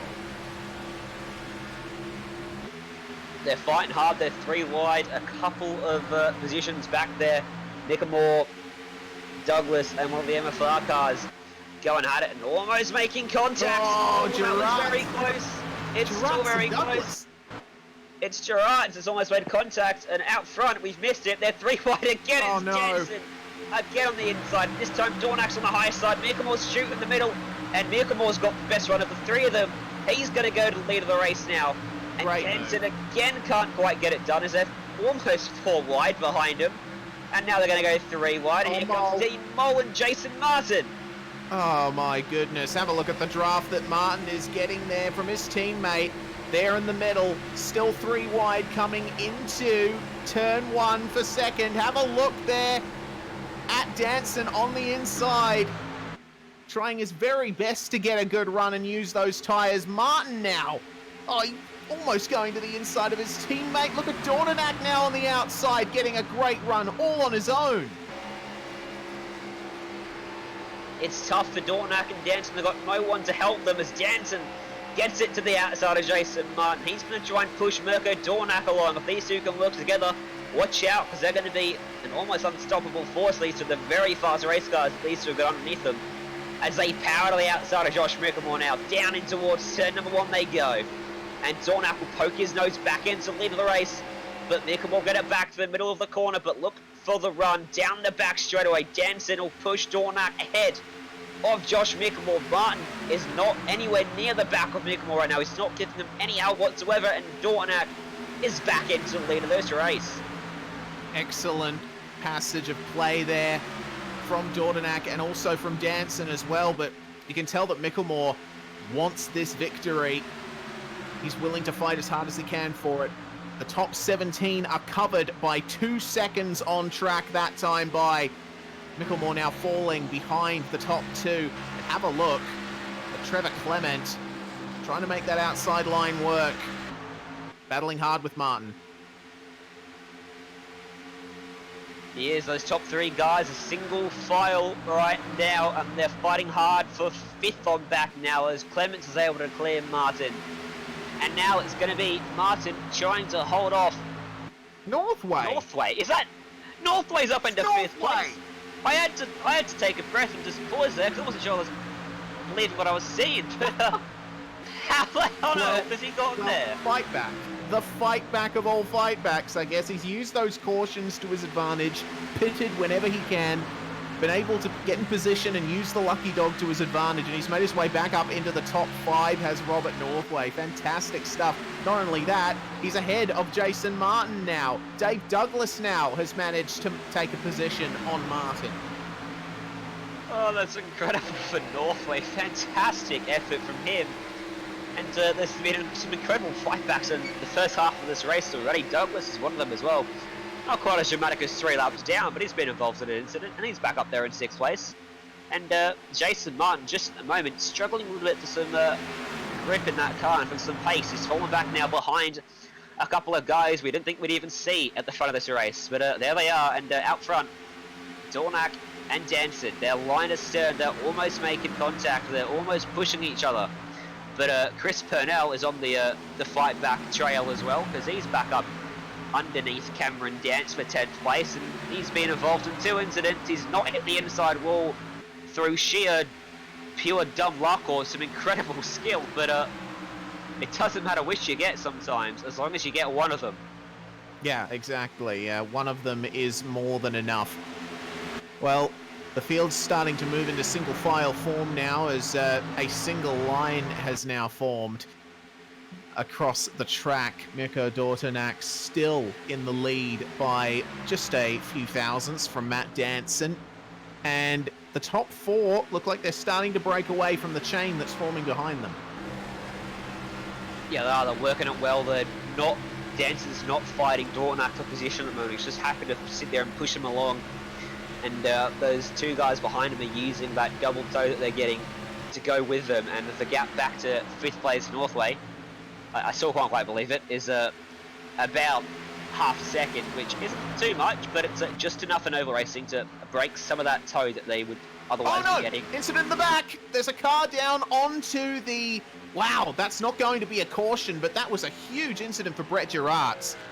Nearly lost it, and a fantastic recovery. That was a little bit of contact with the wall out of 2.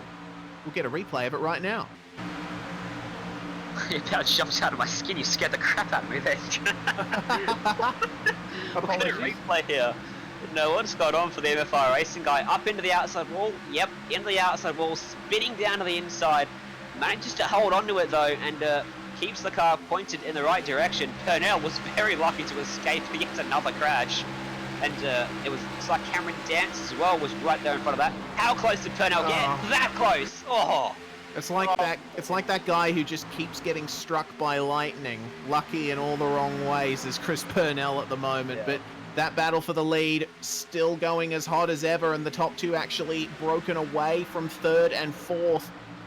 Everyone's starting to use this extended run as there's more rubber on the track. The track's actually gone up by 1 degree. It's at 43 now. Cameron Dance trying to use the inside line here on Chris Purnell, but the championship leader is, I think, content to just hang back and get positions towards the end.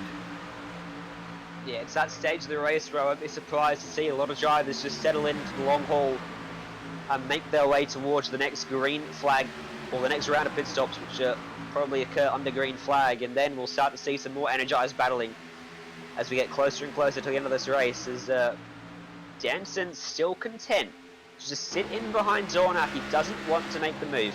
What he's doing is he's just sitting back there, saving some fuel, saving some tires, not working them too hard, and just easing off and making Dornack push him along, pull him along, push the air, push the gap in the air. Get your sentences out. Push the gap in the air for him, and do all the work. And Dornack, if he stays here, will have to pit a long way before Danson. Yeah, exactly. Danson moving around just slightly behind Dortonak there. You see a little bit of instability starting to show itself in these cars, especially through the last couple of turns now.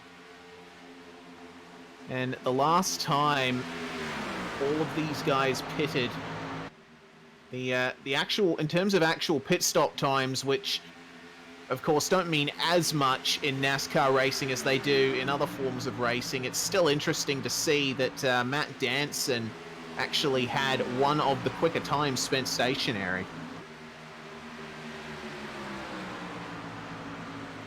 Yeah, of course, a good start for Danson, and we'll see that be more prevalent on the green flag pit stops there. Hopefully And, he I don't doesn't think- overshoot his box.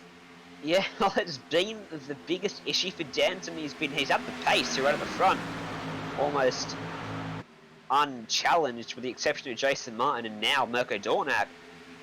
But in the pit stops, he's really struggled. He's not been able to get it done.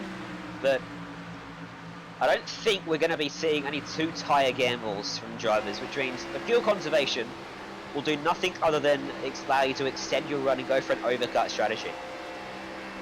Yeah, that's it, and it depends on how much confidence you have in making that overcut strategy work, because it does require you to conserve the tires earlier on in the race. Well, Matt Danson, quite a number of times in a NASCAR competition, always runs long, and you always see the entire Quebec pit stop. And then you pass the leader, and it's Matt Danton who's out there for 30 laps longer than everyone else, and you still find a way to come back and win the race. So don't be surprised at all if we see Matt Danton stay out substantially longer than everyone else. Of course, now that I've said it, he'll probably undercut everyone, but, you know, he's going to actually go to the inside now of Mirko Dornak and challenge for lead of the race. He's done saving fuel. He wants that clean air because Mickelmore is starting to close up onto the back of them. Yeah, certainly is. And we've also got to remember the issue of overheating as well. Of course, these engines can run for prolonged periods at very high revs, but the more time you spend behind another car in a draft, the longer the engine has to heat up. So you do need to give it a break every so often, get some clean air in there. Dornak, a bit of a slide. He's lost a lot of momentum there. So the tyres have started to give up now, and Dornak, oh, it's gotten worse. Again, it's Dave Douglas. He's going to again not spin out. Oh my Across goodness. the grass. Dirt tracking it is the number 10 car. He said he wanted screen time today, and I'll tell you what, Dave, you're certainly getting it, but not for the right reasons, mate. We'll get a Motor Simulations replay up on the screen. Slow-mo. Some slow-mo action for you. Bouncing over that dirt and over that grassy infield and We'll making wait that for suspension work. Yeah, wait for it. It'll be over this middle section. Watch for the change in grass color. It's not a bump that can be easily seen, but once you go over it, all four wheels off the ground. Here it is. Boom. So RCD taking off. Please prepare for a takeoff. Says Dave Douglas. The seatbelt sign is definitely on there for the RCD driver. But we have stayed green in the midst of all of that. Did not trigger the caution because he remained off the track and was able to re-enter. So Martin now involved in this fight for the top 5, and Dornak trying his best to keep himself in the running. He is, and Matt Danson stretched out to a 1 second lead. Mickelmore's up in the second place. Trevor Clement, Robert Northway got by Dornak after that little slide as well. Now Martin's up there as well. Jason Martin will slot in ahead of Mirko Dornak. Oh. And Chris Purnell is back there in 6th place again. 7th place. I don't know how that's happened, but one of the mysteries of today's race is back in the pack they fight hard. Yes, indeed. Cameron Dance, Shane Bowen, Edward Foster, and Chris Pence, who has managed to make his way up now into 11th place, fighting his way back up the field. Good to see him up there once again. But Cameron Dance, I'm especially interested to see how many points he can conserve for himself. Pence making that inside line work very nicely on Edward Foster. Seems a bit comfortable in that Camaro, but there's an awful lot of dirt and gunk built up on the front of that thing. He spent a lot of time back in the pack, has Chris. Yeah, he certainly has. He's not had a fantastic run of it. And he is where he started, though, so you can't complain too much. He's broken even. There's still plenty of time to make some more time up in this one, as Robert Northway is looking to make it P number 3. He's right up on the back of Trevor Clement now. And how far can Northway go from 3 laps down to first, maybe? He'll see that last to first and Chris Purnell, and he'll say, "Help my beer, mate. Watch this. I'll go from 3 laps down to first place, if you please." Yeah, of course. We'll be interested to see if Robert Northway can pull that off, because he's getting a bit of help from his teammate in Martin. Bit of bump drafting. Catching up to Clement over the last couple of corners. But I tell you what, the complete opposite of close is the gap for first, because Matt Danson has absolutely walked away with it in this stint. It's been a fantastic run from the number 884. And while these guys are battling on screen, he's just chilling.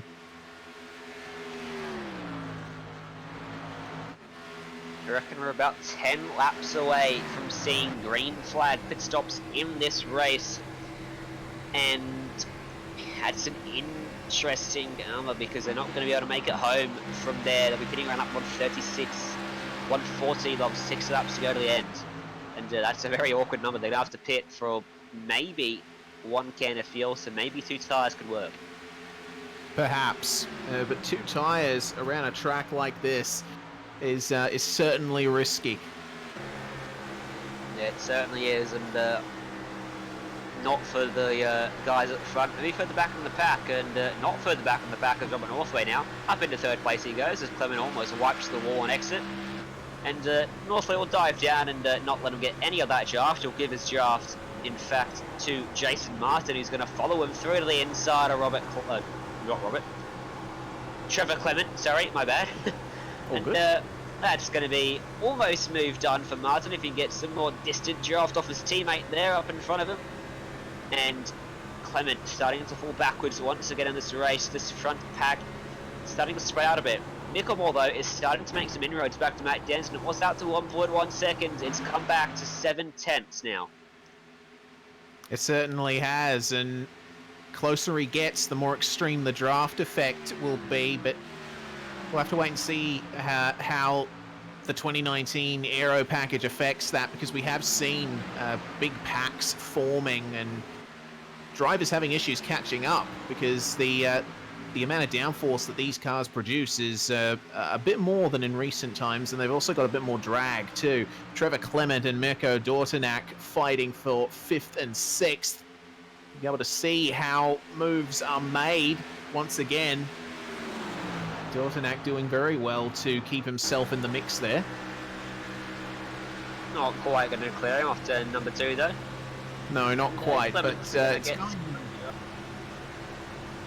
yeah, he's going to keep it in front just for a little bit longer, but it looks like one of Dortanak's strengths is the very mid-corner. He's able to keep it in there while taking that tighter line. Yeah, exactly, and probably how they've set that car up over at Illusion Motorsports, and it's a decent stuff they've got going. They've had some good pace. Both their drivers have led this. 2 of their 3 drivers have led in this race so far. And I don't doubt we would have seen Skerlock up there as well if he hadn't been taken out in a couple of incidents in this one. But that's spot back for Mirko Dortanak, almost. I was seeing something that wasn't actually happening there. He's not quite got that spot back, and I'm starting to lose the race. 130 laps, I've reached my limit. Yeah, I've started to reach my limit as well, but my goodness, we've only just started enduro season in V8 Scops, so awful lot of commentary time ahead for us here at SimSpeed TV. And this race up at the front is once again a bit locked at the moment, and we're seeing proper single file running, cars giving each other plenty of space, and with the tyres the way they are and the tanks just getting lighter, it's sometimes better to just stay a little bit further behind drivers and not use up the rest of your tyres fighting a needless battle. These guys obviously haven't heard that message. Edward Foster fighting off Scott Corbin here for Kinetic Americas. Nice battle for just outside the top 10. Yeah, it certainly is. 11th, 12th, 13th and 14th and 15th in that battle. So about 4 or 5 cars involved in that one, and could get some GC racing here. Foster's trying to fend off Corbin, as you mentioned, Sheridan, Burns and Bowen. I'm a little bit surprised to see Foster this far back down the order. I know he put a lot of practice and effort into this race. We've seen him in a few incidents, but he hasn't seemed to have taken on board too much damage, and it just doesn't seem that Foster's quite got the pace he needs in this race. Yeah, he's had a couple of lucky escapes in this race, so I think he's just glad to be where he is at the moment, is Edward. He's doing well to hold off this two-pronged attack from the Kinetic guys. Yeah, he is, and they're all just trying to hang in there until that pit stop phase. We're only a few laps away now. And just quickly, while they're still single file, we mentioned we were reaching our limit race. Can we just give a quick shout out to Jake Kennedy, who's got an incredible schedule coming up soon, and an incredible schedule this week, and goes almost unnoticed sometimes behind the scenes. We don't on comms, but he does a fantastic job keeping the sim speed ship floating. He absolutely does. Jay's the one who puts in some of the longest hours here at SimSpeed TV. He's the guy who's actually bringing you the images on screen from his home in Victoria. I'm over in Perth, and it's quite the long distance relationship is SimSpeed. So a lot of work gets put into these broadcasts, and Jay's work is certainly appreciated, not least considering that September is going to be absolutely packed. We've got Just Send It on Tuesdays, and along with that, we've also got TCR coming up on Thursdays. That's our first green flag pit stop for Trevor Clement from position 8. So, he is the first to blink. Now we see what the rest of the field does. We'll see whether...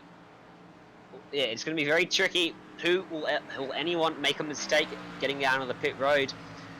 Has everyone done their practice on getting stopped from 300 kilometers an hour down to 88, I think it is, here at Michigan? The pit road speed limit. And of course, pulling it up in the box, we've seen Danson struggle. Someone else in the lane, it's Robert Northway from P number 3.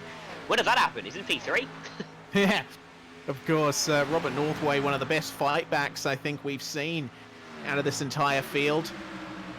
But Danson has been able to stay out, as has Micklemore and Martin. I dare say they might come in around the same time. We'll have to wait and see. Will Matt Danson pull down to the bottom? Not this time by. Yeah, staying well up high.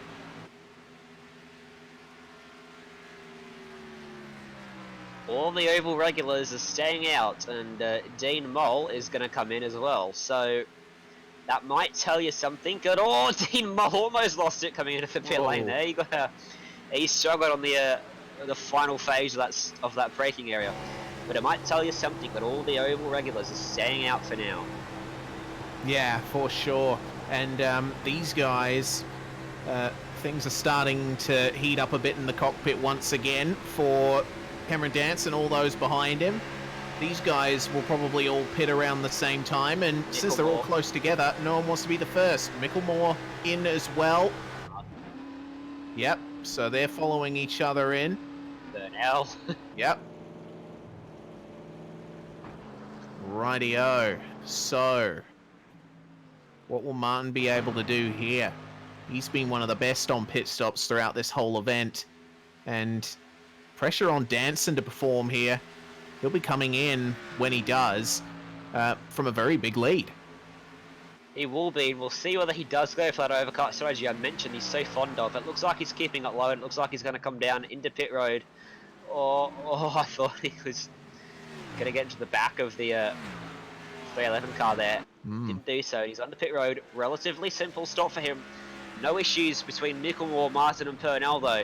Can Danson get it pulled up? It's going to be so critical in a green flag pit stop. You'll lose so much time if you overshoot your pit box.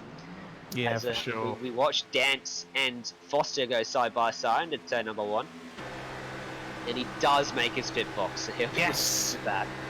Oh, well, Cam Dance is having a lot of fun out here with Edward Foster, and Foster getting a fantastic run on Dance out of turn 2. And Dance, I think, not wanting to fight that all too much. Not at this stage. No, and Mirko Dortnack's made that dive down a pit road now as well.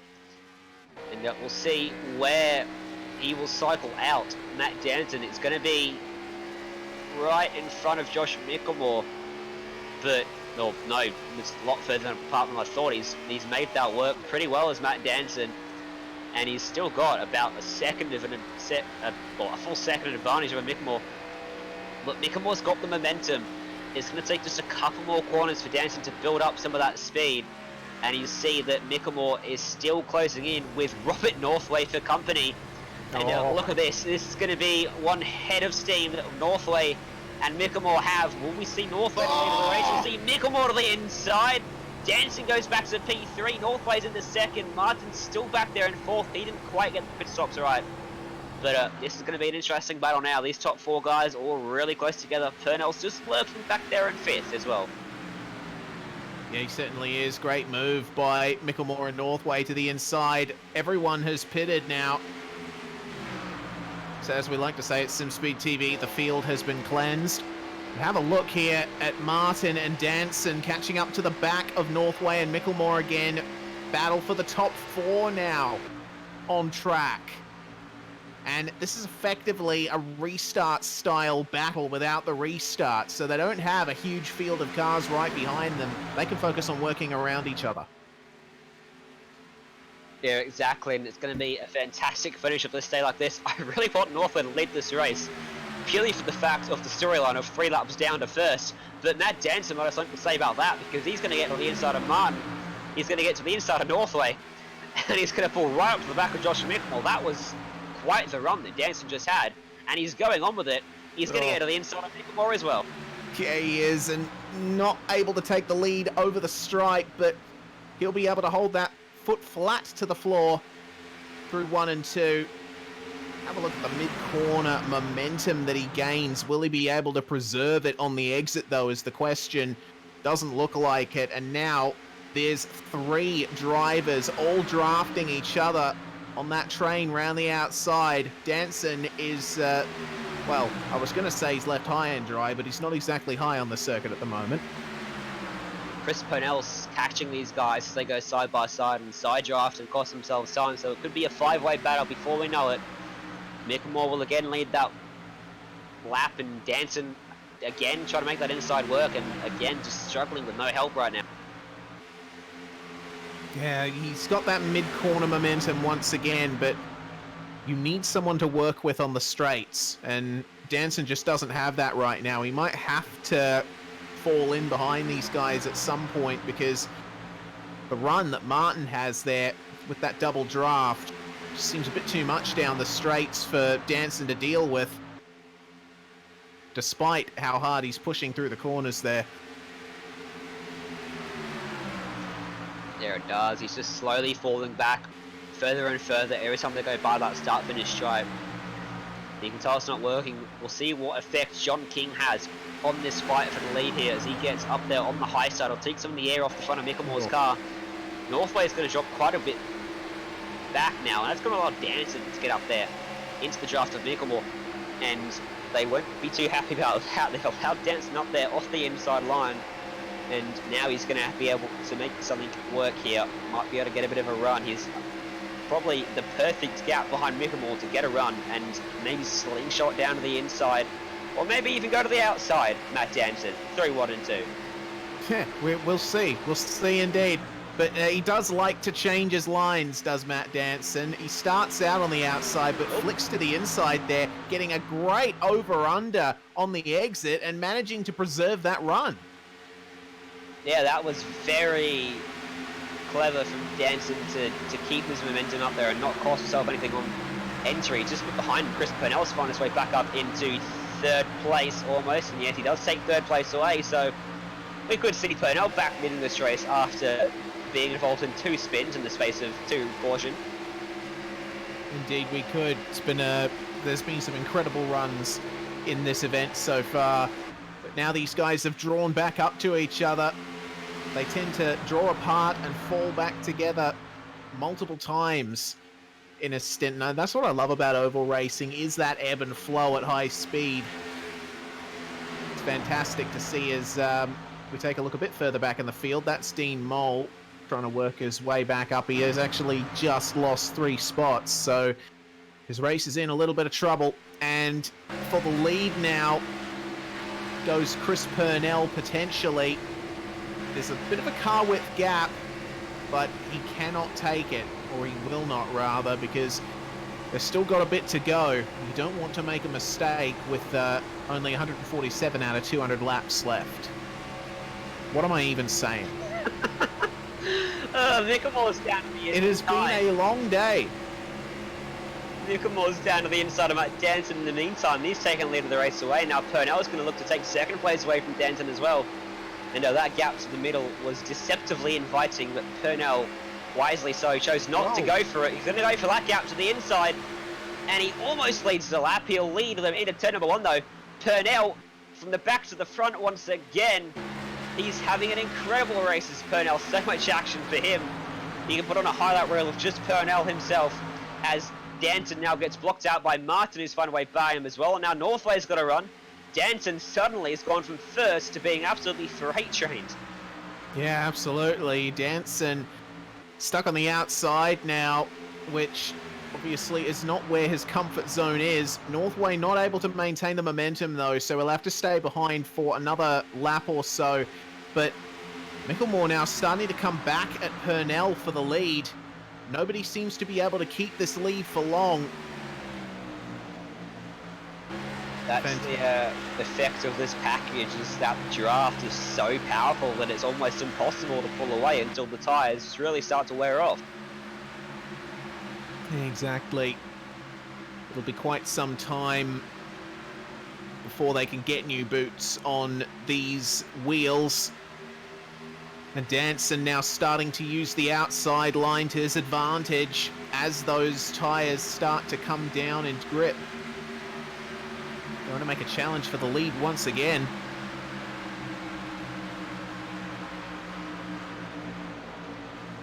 Purnell is being able to withstand that pressure extremely well. I'm quite impressed with him. Yeah, he's doing a fantastic job. He's no stranger to this sort of scenario. Is Purnell, but now he's going to get Danson to the outside. And Danson may get a push from Mickelmore in not too long, but Purnell is going to have the shortest way around 3 and 4, and we'll hold him off through there. But Danson's got to run off turn 4. He's going to look to sit in behind him for now. Mickelmore's going to give him a push, and this might give the momentum back to Danson. But it looks like he's content to take the high line. We'll see whether he flicks back to the inside on exit, like we saw earlier on I forgot who it was. It was Mickelmore, I think. Well, they're very close at the moment. Single file train is now formed. Purnell, I don't think he's in that much trouble, because remember, we saw Danson hang back for quite some time in previous stints, so he might just be looking to repeat it in the last quarter of the race. Yeah, exactly. We are going to have another pit stop before this one finishes if we manage to go green to the end, so there is also that to consider. And right now, Robert Northway just fallen off the back of this quad battle. This quad battle. I like in the front sound of that.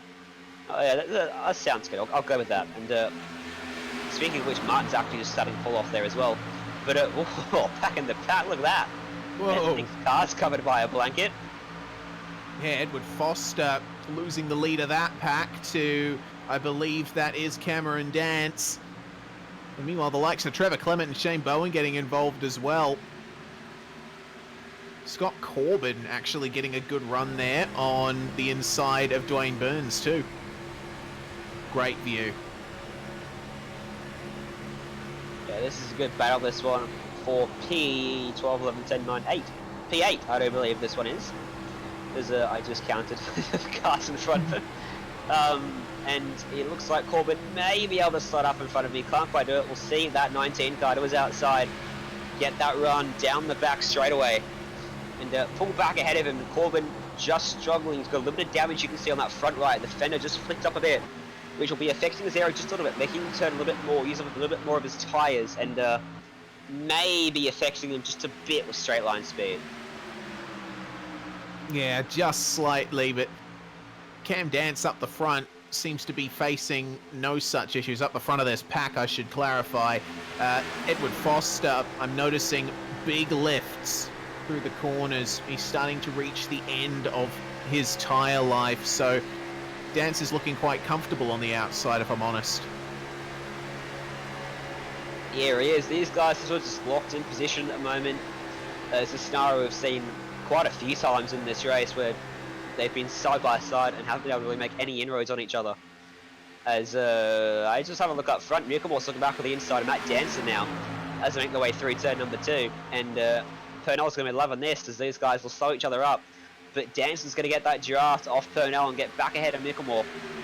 And we'll see Mukamore is not content to sit in there behind Danson, but there's not really much he can do about it right now because Purnell is just making life difficult by sitting up there on the high side, giving the momentum to Danson. I look like he might have given the wall the slightest of touches on exit turn 4. Ooh. Either way, it's allowed Mukamore to get the run back down to the inside, and Jason Martin slowly edging closer and closer to this battle as well. Yeah, it's like a cyclic sort of thing. They draw apart and come back together once again, and a couple of positions get shuffled, but it seems like the consistent thread here is Matt Danson staying behind Chris Purnell, just poking his nose out, getting a bit of fresh air into the radiator of that Camaro whenever he can. That'll help his longevity later on, but Purnell taking some nice, smooth, consistent lines, and they're all really into the rhythm at the moment. At least the top two are. Mickelmore and Martin, I don't think I can speak for. I just had a thought pop into my head that maybe Purnell might have been a bit disgruntled with Danson for that contact earlier on, but it seems not. They've fought fair and hard, and no payback's been given, and it's so often seen in the stock car competition on the real world and in sim racing. But it's good to see a nice clean fight for the lead of this race. Yeah, certainly is. I think Purnell is not the kind of driver to do that sort of thing, and it seemed like an honest mistake from Danson anyway, so I'm sure they'll just brush it off and move on. I can tell you that Purnell gets very heated in the moments after an incident, but I think he had enough time where he has a cool down time with his Purnell. As the race goes on, he slowly starts to just cool down, and you said it to me before, he gets very heated after this. We've had a couple incidents in the past, and he's shouted over the radio with me, but you get towards the end of the race and you have a laugh at him, he cools down. But yeah, I think he's cooled down for now as Purnell. All the focus is on winning this race and winning this one. Well, he's doing everything right at the moment, is Purnell. The front group locked into their positions once again, and you can see the shadows start to grow longer on the circuit. It's currently 11 past 4 in the afternoon in sim time. So as the race wears on, we might see a bit more of a shadow forming rather, in turns 1 and 2. And we'll have a pit window opening in a couple of laps as well. So these guys will have yet another shuffle, maybe 3 or 4 laps time.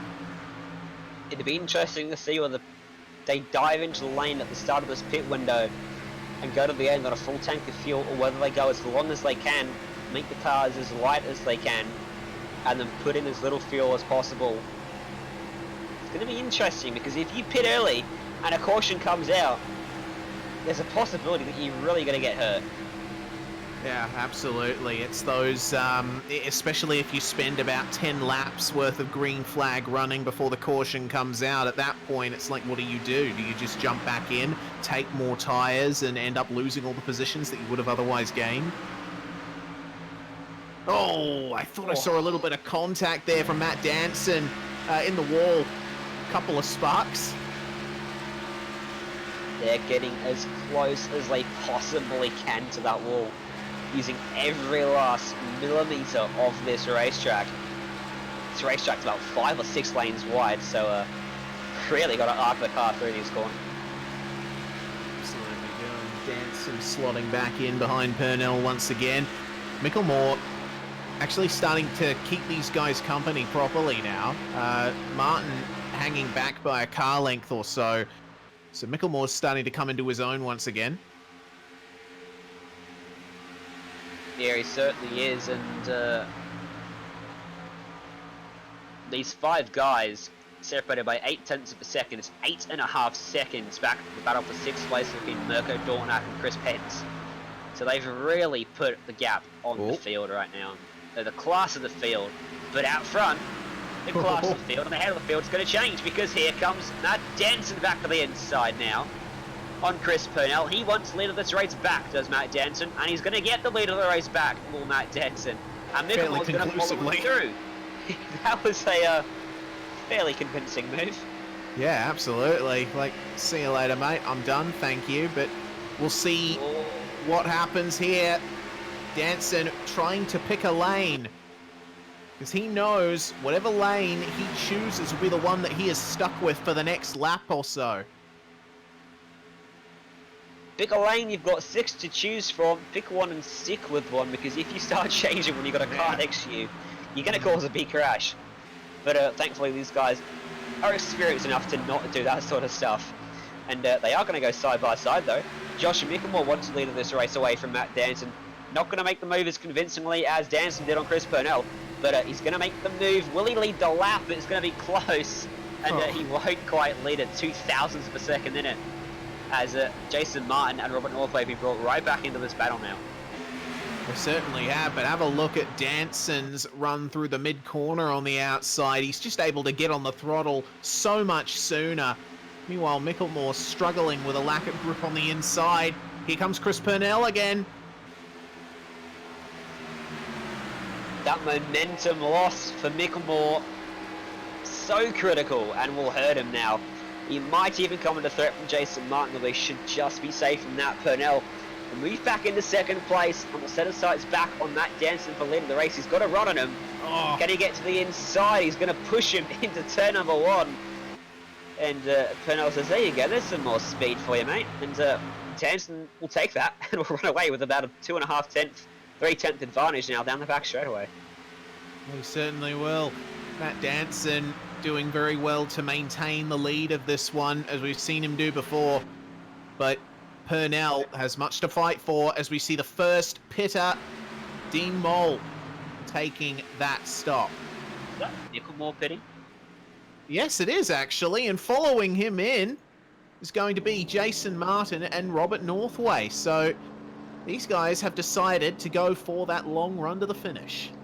Interestingly, Micklemore was ahead of Martin on track, and Martin, stronger on the brakes, actually went by Micklemore entering pit lane. It's not often you make an overtake on the brakes for 2 Mile Speedway, but he's managed to get one down there, as Chris Purnell has retaken the lead away from Matt Danson in the meantime. Certainly has, and I would guess that these guys would want to pit together, help each other with the draft.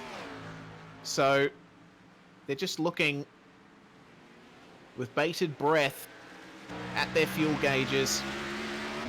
And if they don't pit in the next couple of laps, then they will have to wait until the last available opportunity. We mentioned what remember we mentioned what happens if a caution comes out when you pit early. If a caution comes out now, Micklemore and Martin and Northway get trapped a lap down and have to take the wave around and can't really make that pit stop on the next caution. So big ramifications if someone makes a mistake out there on track, as Danson and Purnell will go around the track once more. Absolutely. You are playing a very risky game doing green flag pit stops, but unfortunately, cars need fuel, and eventually it runs out. Meanwhile, we look at the 322. Dave Douglas. Oh no, Edward Foster. My apologies. He's been in a lot of adventures, as has Trevor Clement right in front of him. And there is another pitter, Drew Lalonde from P13. We've seen him make quite a few tours through the pits, has Drew, but he's managed to keep himself roughly in there. 8 pit stops in this race so far, and he's still in a good position in the midfield. Chris Pence, meanwhile, has done 10 pit stops, and he sits in 3rd. It's remarkable. On a race where 4 pit stops would get you to the end if it went green, you make 10 pit stops is something else entirely. And it seems that of the front runners, the only people who gets pit, Purnell and Danson.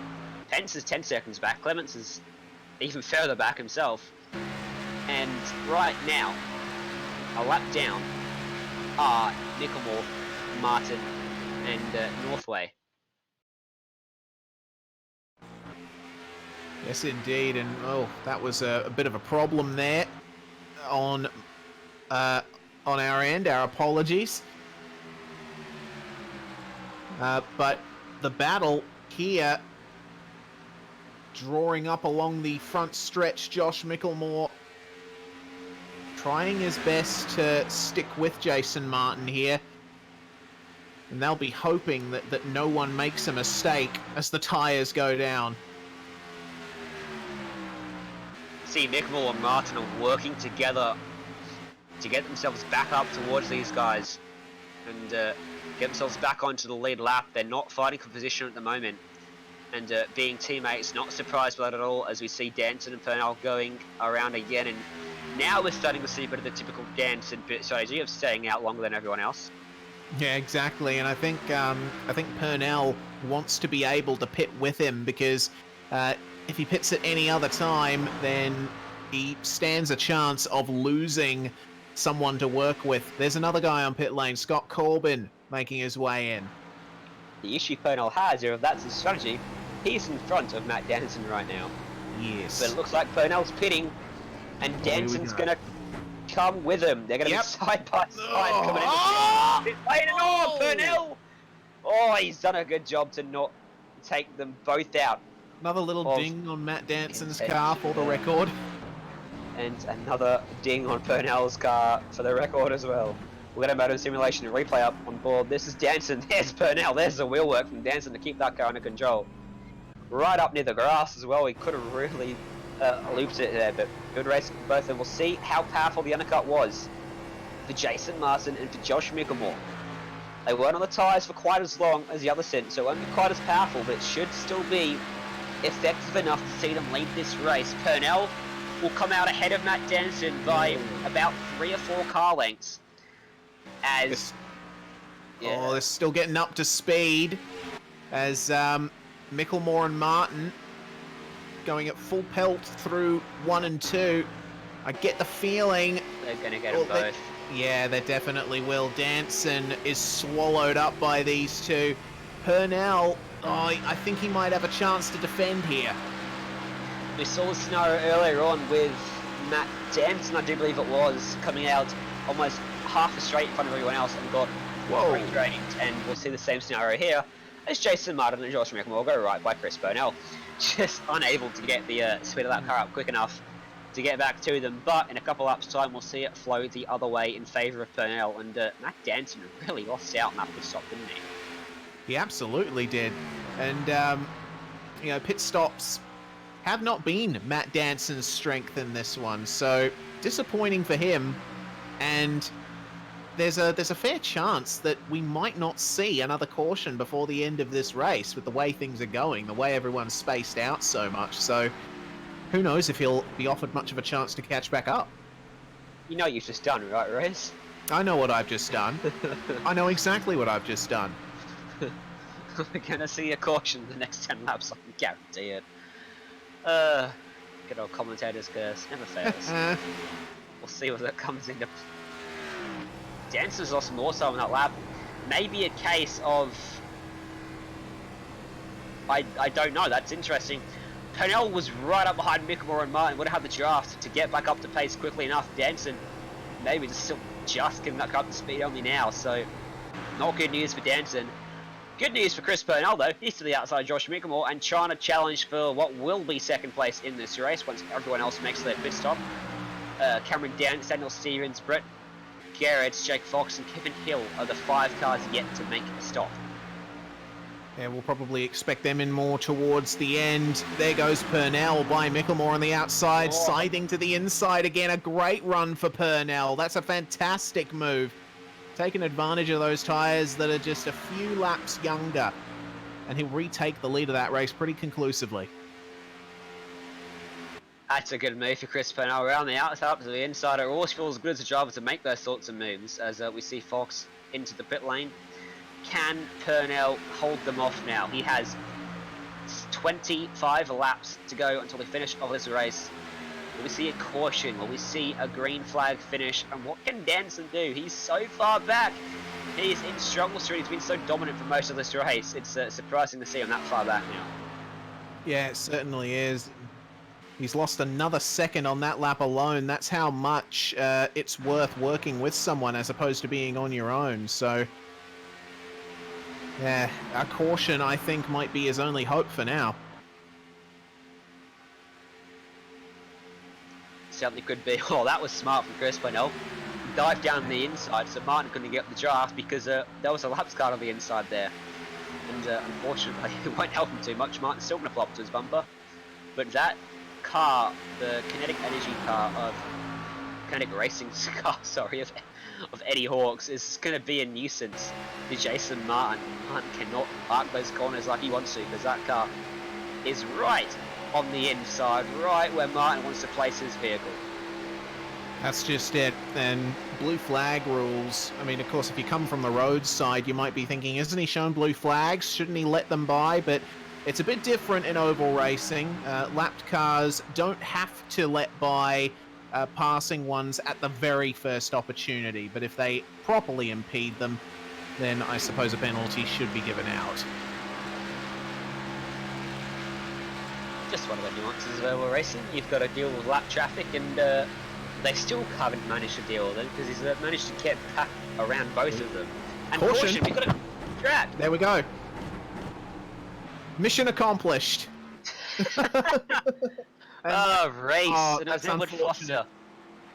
Unfortunate. I'll tell you what, those Riley Curtis design cars have had an absolutely wretched day between Dave Douglas and Edward Foster. Yeah. They've not had a good one. We'll get a replay up.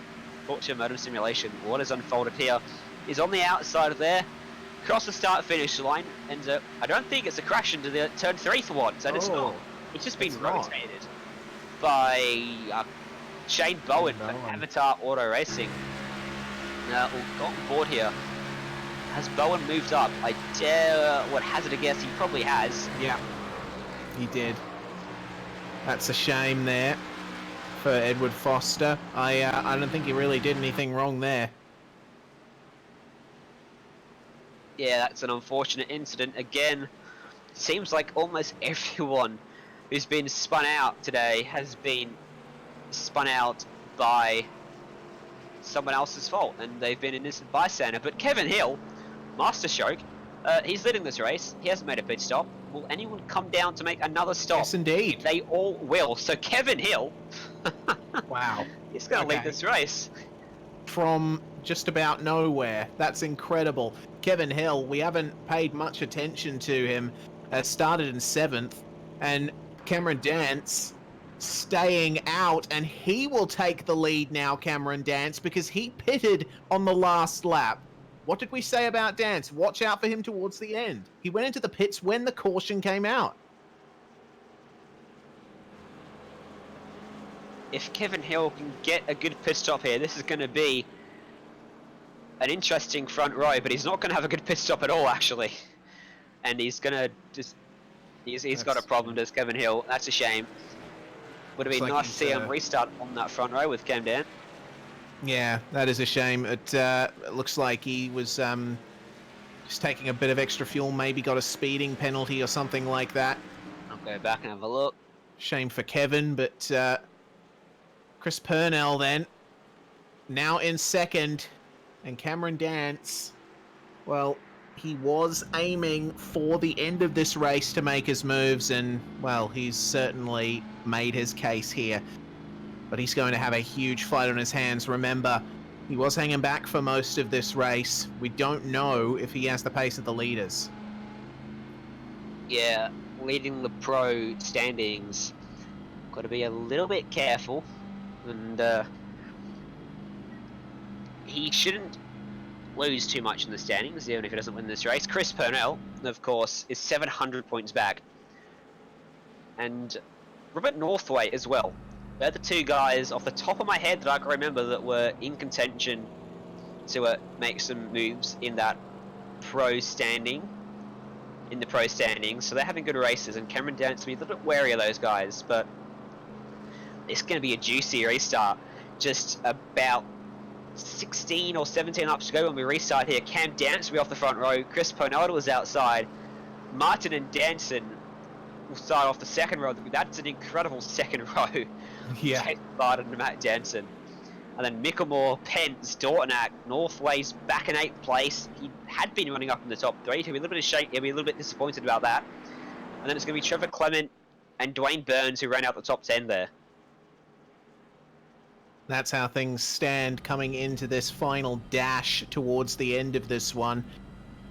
And we still have some lapped cars or lapping cars behind the safety car. So we'll see that sorted out in due course, and then we can get racing again for this last stint. That's the view from Brett Gerards, currently running 17th for MF Racing. And this track at these pedestrian speeds, I mean, they're going at over 110 kilometers an hour, but it seems pedestrian when the track's that wide. Yeah, that was a fantastic start for Dance, and these guys will be wanting to get some temp into these tyres if the iRacing tyre temp model was fully functioning. It doesn't quite work that way in sim racing, unfortunately, sometimes, where the tyre temps correlate quite as much. But a little bit of tyre temp won't help for these guys off this restart. Got to be a bit careful. They won't quite have as much grip, but they're going to be flat out off this restart. Full throttle, and I dare say we're going to see some 2 wide and some 3 wide action. Yeah, certainly 2 wide and 3 wide action will be the way of it.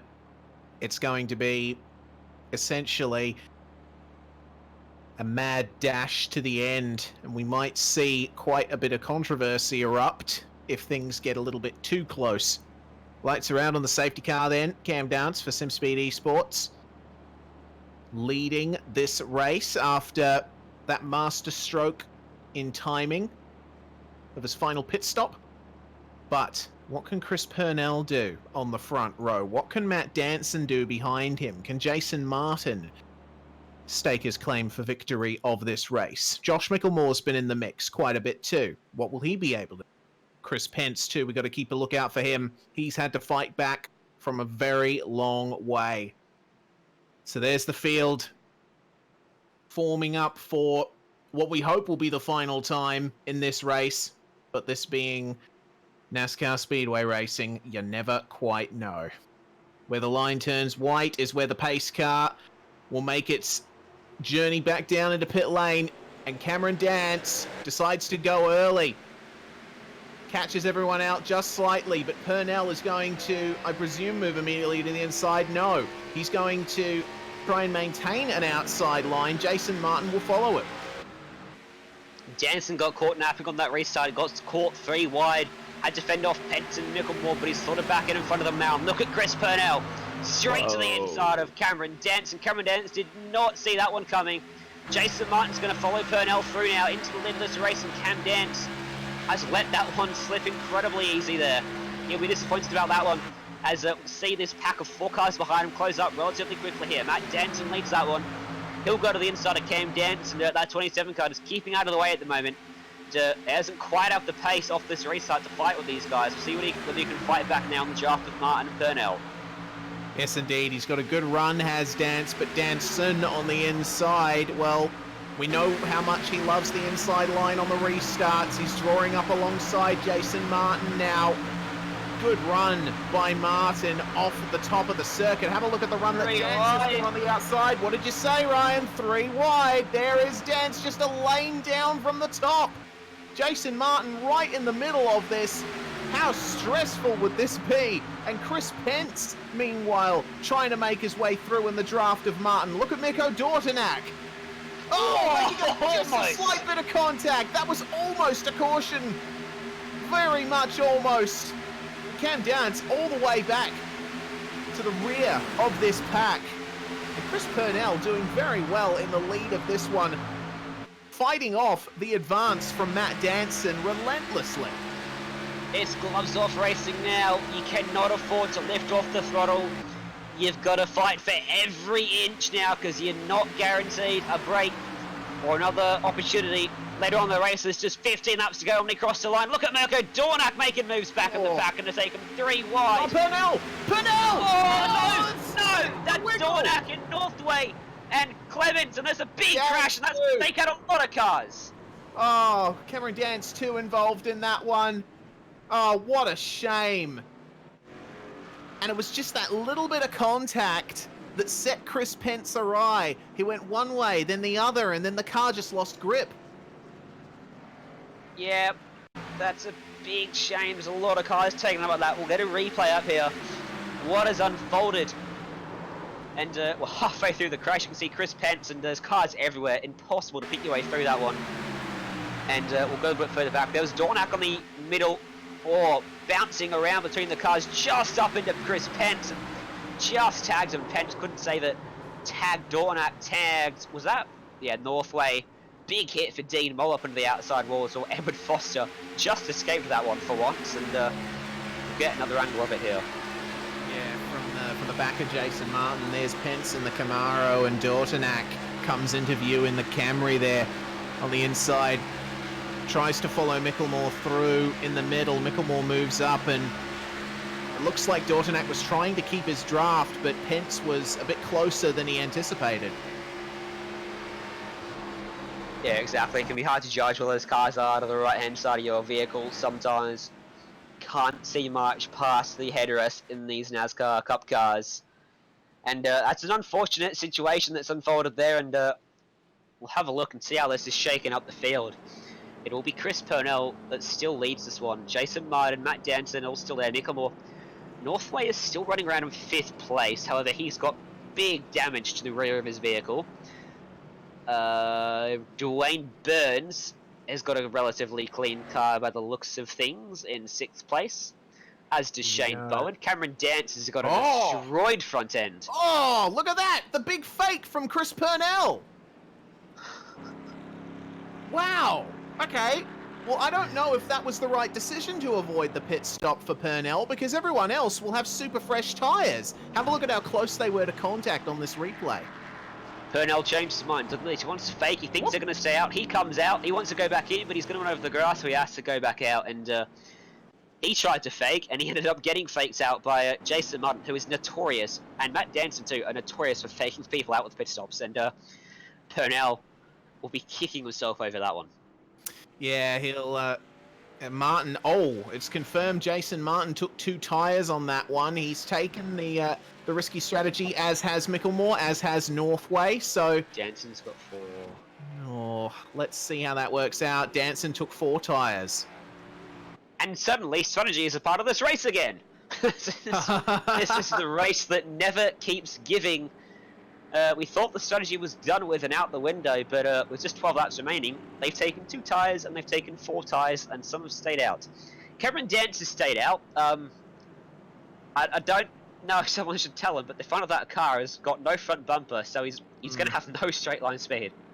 Yeah, well, I guess from where Dance is at the moment, he might have already used his spare car in a pit stop, so... Kevin Hill. Yeah, He's Kevin back Hill up in too. 3rd.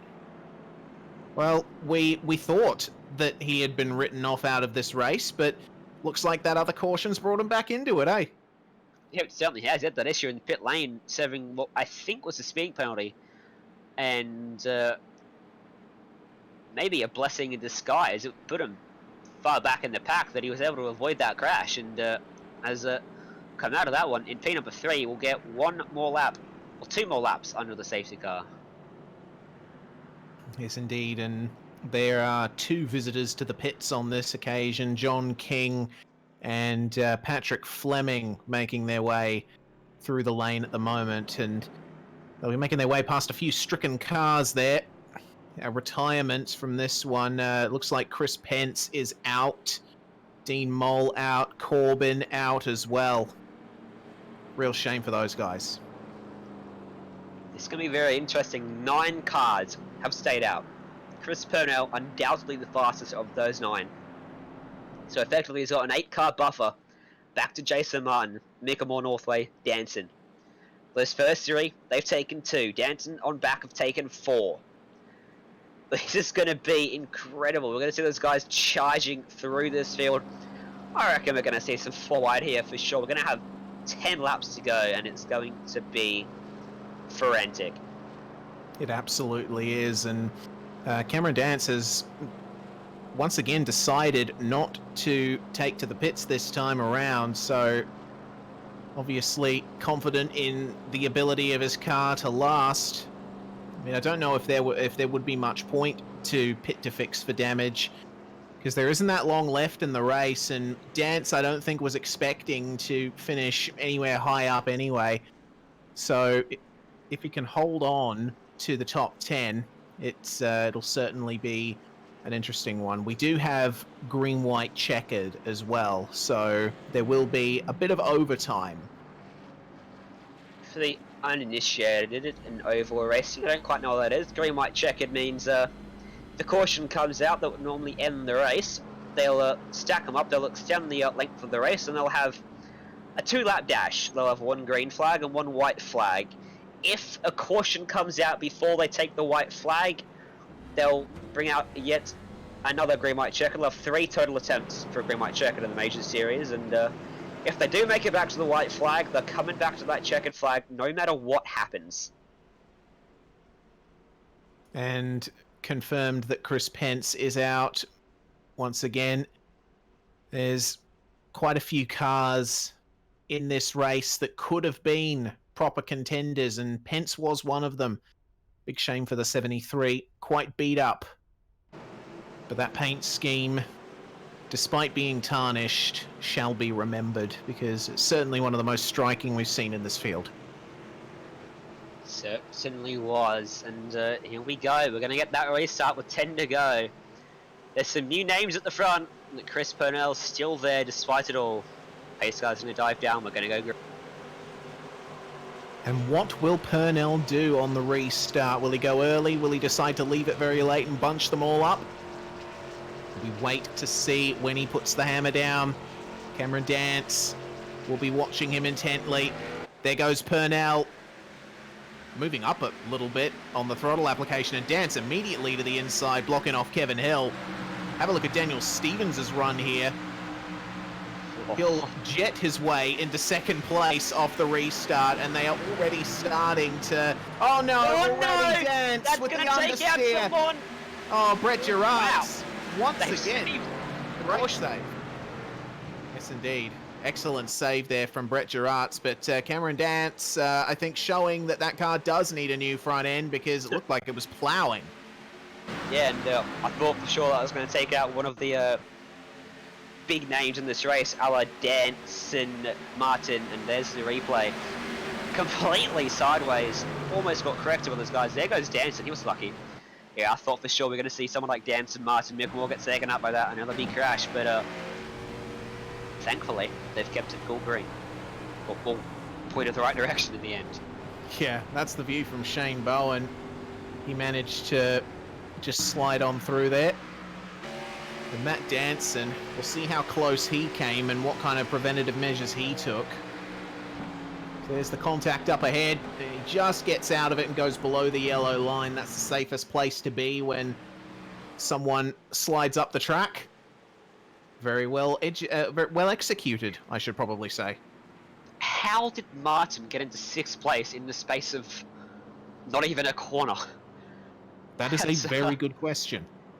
That is a phenomenal restart. Robert Northway's still 10th, Nicomore's still 11th, Danson's still 12th. So, he's had an incredible restart as Martin. He's going to be right in this race with not too many laps to go, and got to say, Danson and Go maybe a bit too far back with how little running they're going to have to the green, to the checkered flag now. Yeah, that's it. They might have run out of chances. And going back and looking at the restart, Martin's master stroke was his throttle application. It looked like the inside line got a bit held up on the restart, and he was just able to make his way past, going 3 wide into turn 1. Get a quick replay here of Jason Martin's restart while we're still under caution.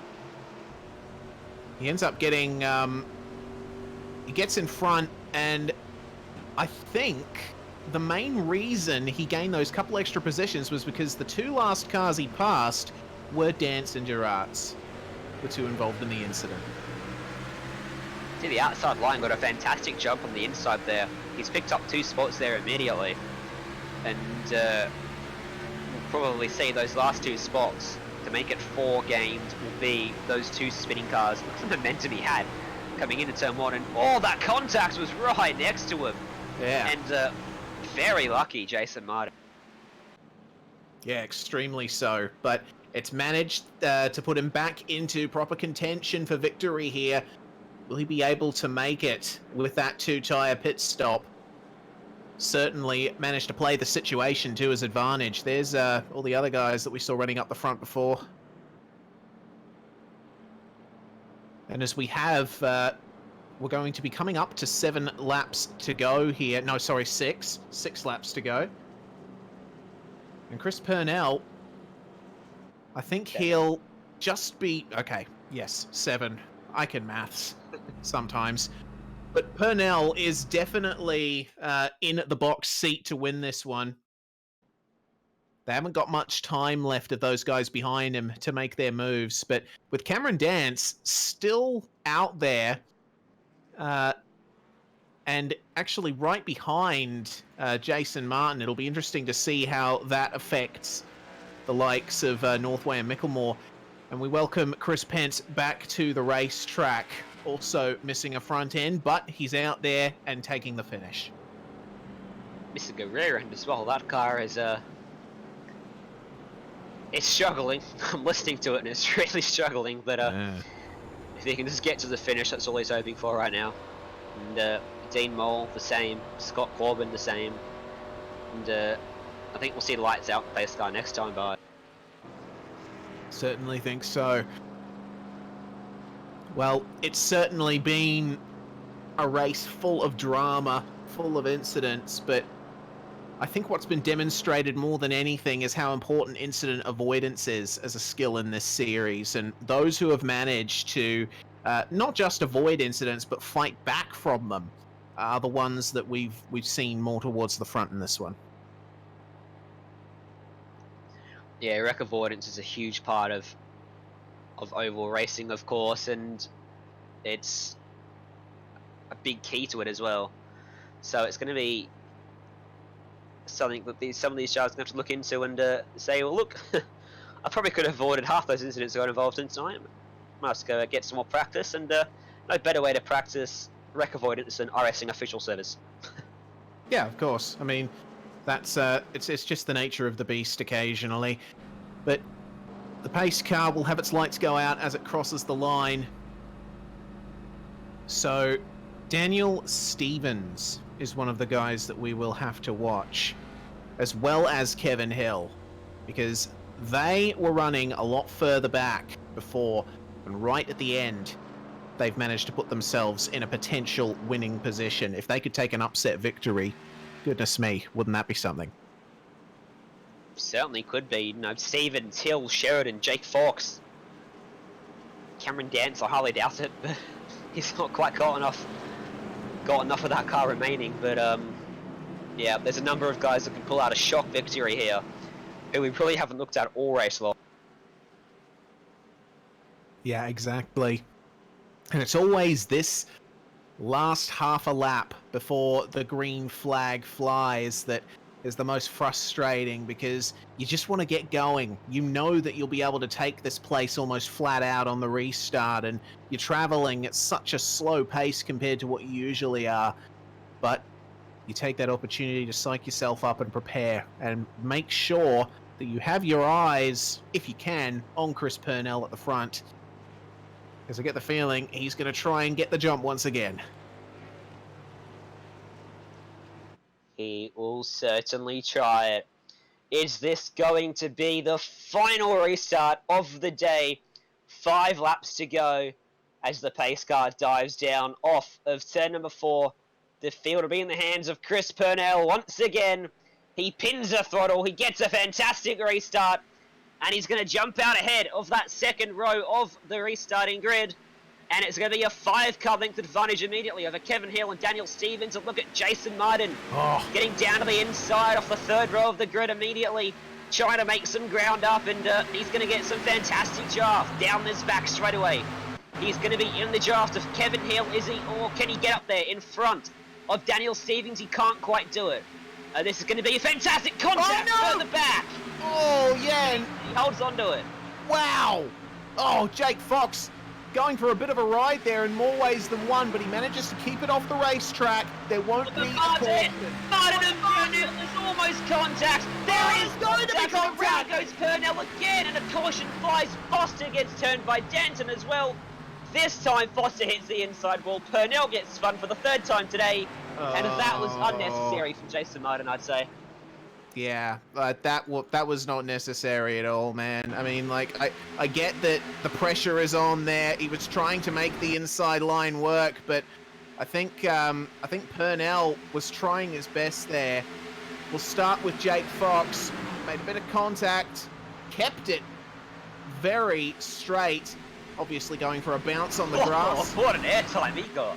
Yeah, excellent stuff. And here is Jason Martin. He gets a great run there out of turn 4, and I mean there is a lane on the inside, but yeah, Purnell I think wasn't quite ready to give it up.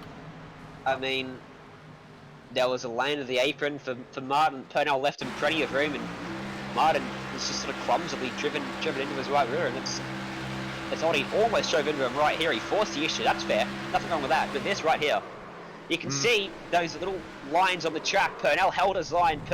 Jason Martin most certainly did not. You've got to put the blame on Martin for that one, and it's a big shame. Chris Purnell, I've just noticed, or Jake Kennedy's just noticed and let us know. The third time today, he's been spun, and for the third time today, he's not hit the wall.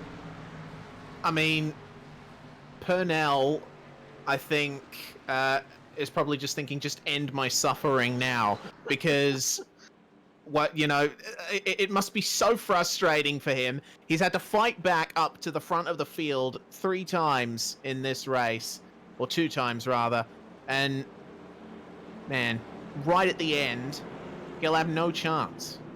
We're going to have a green-white checkered finish this one, and he's going to be, barring the most incredible wreck we've ever seen in Majors competition, Chris Purnell is not going to have a chance to win this race, and it is such a shame because he has driven one of the best races out of anyone out there today. He's come from the back twice, and he's led the race for so long. Despite that, he's driven so cleanly, and he's been rotated by 3 different people, and it's just, you hate to see it. Yeah, absolutely. It's absolute heartbreak for Purnell, and I mean, I do think it is unfair because he was one of the hardest working people out there. Not taking anything away from Jason Martin's performance, but yeah, I don't think that was quite the way we wanted to see that race almost be decided. Yeah, it's a big shame, and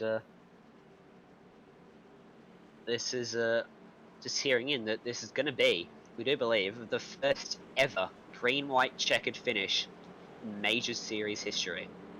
History being made here on SimSpeed TV on the iRacing Esports Network. Absolutely. Fantastic stuff. We get a good opportunity here to see the green-white checkered in action on a SimSpeed broadcast for the first time. So that's an extra lap added to the race length. Today, Kevin Hill was leading this race again. This time he's actually going to restart from that front row, and how these restarts have gone, he has every chance of winning this race from quite literally nowhere, which would be sensational. And anyone that watches NASCAR would remind you of Justin Haley winning at Daytona on the Coke 0400 just a few weeks ago. Driving on his first ever Cup Series race and somehow stole the win. And it'd be fantastic to see for Kevin Hill if he can do it. But he's got it all to do for Jason Martin to his outside. He's shown that he's to do anything to win this race. Daniel Stevens, Alexander Sheridan will form a roadblock ahead of Matt Danson and Robert Northway. I think from the third row of the grid, they could still win this race very easily, those two. They certainly could, especially if they play their cards right in terms of choosing the line on the restart. They'll need to take the first chance they can to get to the inside because the track's had opportunities to cool down. It is now in shade. There's some cloud cover over the circuit. So they'll be able to push a bit harder. Yeah. which means that these cars are going to handle just a little bit more into that sweet spot for these guys. It's going to feel so nice, and they'll be loving it. The lights are out on the pace car. Is this going to be the final restart of the day? I have a feeling it might not be, to be perfectly honest with you. There's a scattering of names that could win this race, and names that have been up there all race long, and it just seems like a recipe for disaster, Reese. I don't know about you.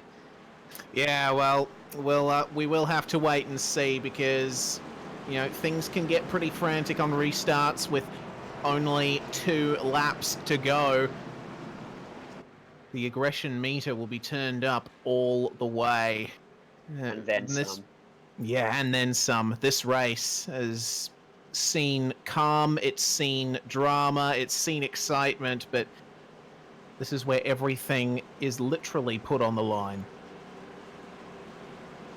So much preparation goes into this race. So much work goes into the long runs, the fuel numbers, the strategy, and everything, the setup. And after all of that, no matter what happens here, it's going to come down to a 2-lap finish, a green-white checkered.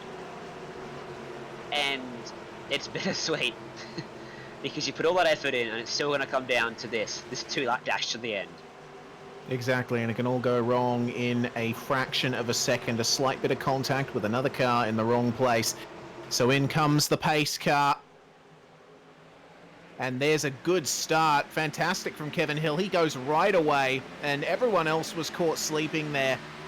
Martin able to maintain his position on Daniel Stevens. He moves down to the inside. Northway. 2 laps to go. Yep, Northway trying to make a move, as is Danson on the inside on Stevens. Northway stuck in the middle a bit. Was 3 wide for a second, but Josh Micklemore now has a run. What can Matt Danson do here? He's not quite able to get the full draft of Jason Martin, who is now advancing on Kevin Hill, and makes the move into turn 3.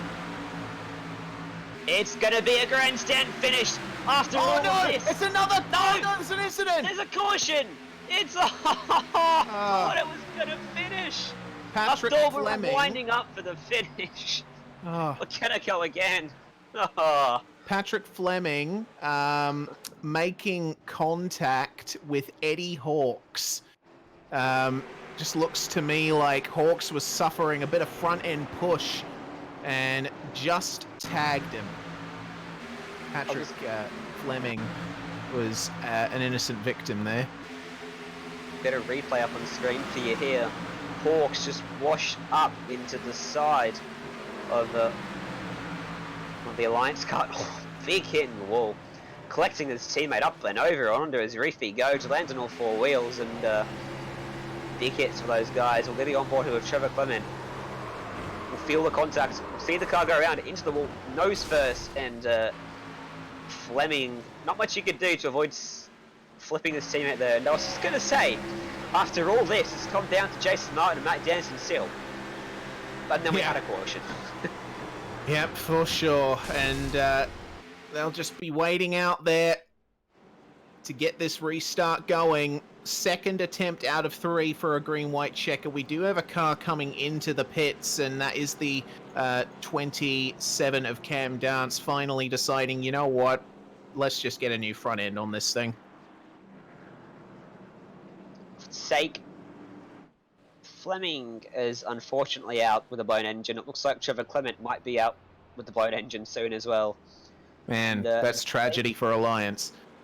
All these drivers, and for the sake of everyone watching at home, I pray this race does get a green flag finish, because it would suck from every standpoint possible to have a 400-mile race with such incredible racing, and then to finish under a checkered under a yellow flag. It'd be a anti-climax if ever there's been one, and that's just one of the unfortunate circumstances of motor racing. And something else to note that I think you've seen as well, Reese. Yes. There are 6.5 minutes left in this session. The race is 200 laps or 3 hours, whichever comes first, not including green-white checkers. There's still 9 minutes left on the clock, so we do have time A little bit. for, yeah, just a little bit. But if we do get another caution after this one and we go to 3 green-white checker attempts, we might end up finishing time certain. Don't often see time certainty in sim racing, but as it happens, it is certainly a thing, and I'm looking at a different clock to you two, I can tell you that, because I'm seeing 6 minutes to go, so I don't know. But, so the time is off the race time, and turns out the iRacing clock includes the grilling up time as well, not the race time, Yes. so there you go. We have a couple minutes extra up our sleeves, but as you said, Reese, we may be in a bit of trouble if another caution comes out off this restart.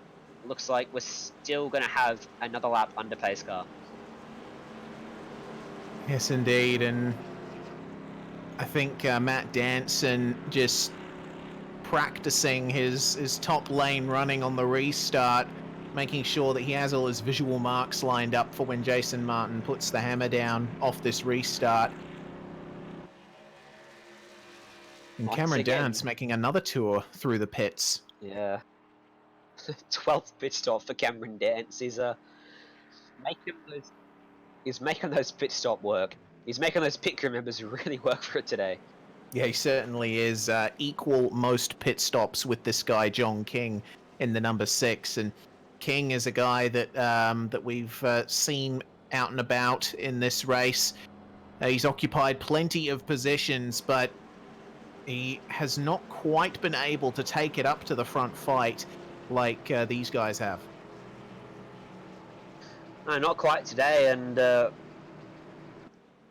might be a bit disappointed with that. He ran pretty well at Daytona at the start of the season, which was the other Cup Series race we've had, and yeah, he'd be a bit disappointed with that one, but nonetheless, sometimes that's how it goes, and still running around around 16th place, he's getting 3 spots overall. And once again, Matt Danson and Jason Martin are side by side, and they will be so for the restart. And this is going to be an incredible finish. Jason Martin, Matt Danson, Josh Mickelmore, they're all there in the top 3. Kevin Hill is still lurking in 4th place. Dornack's up into 5th. Stevens is 6th. Northway's lurking in 7th. Burns, Sheridan, Garrett, rounding out the top 10. All the big names, bar Purnell, that have been at the front, are still there now to finish this race. Well, the more things change, the more they stay the same, evidently. Well, this final couple of laps, if they end up being the final couple of laps, we'll need to keep an eye on the track temp as well. It is 36 degrees Celsius, but we are back in sunlight. And Matt Danson is going to be the one with the advantage here, because remember, he has all 4 tyres that are a bit newer. Jason Martin only took 2. Yeah, exactly. As did Josh Mickelmore, so Danson's managed to jump Mickelmore with that 4 tyre stop, and it's going to set him up here to have the perfect restart if he can get one. And I think with the time certainty, this is it. This is the final restart of the pace car will dive down off turn 4 in the hands of Jason Martin for the final time. He drops the hammer. He got him. He's got Danson off the launch, and Kevin Hill's going to go with him. Oh, that's not Kevin Hill, that is Josh Mickelmore's going to go with him. Danson's going to go back to 3rd place, and the teammates are 1-2. That's not good news for Danson. Dornack's found his way back up into 5th place, and he's got Northway pushing him. Hill's gone backwards off this restart, but watch them all close up down the back straight. Oh, have a look at Danson. He's got a huge run here. He's getting pushed a bit here by Mirko Dornack. It's going to be an outside run, potentially almost 3 wide. Have a look at how close they are through 3 and 4. They'll come up to the end of the first lap of this green-white checkered, and then it will be a final up. Danson, no! Not Danson! That's going to be the white flag! Finish.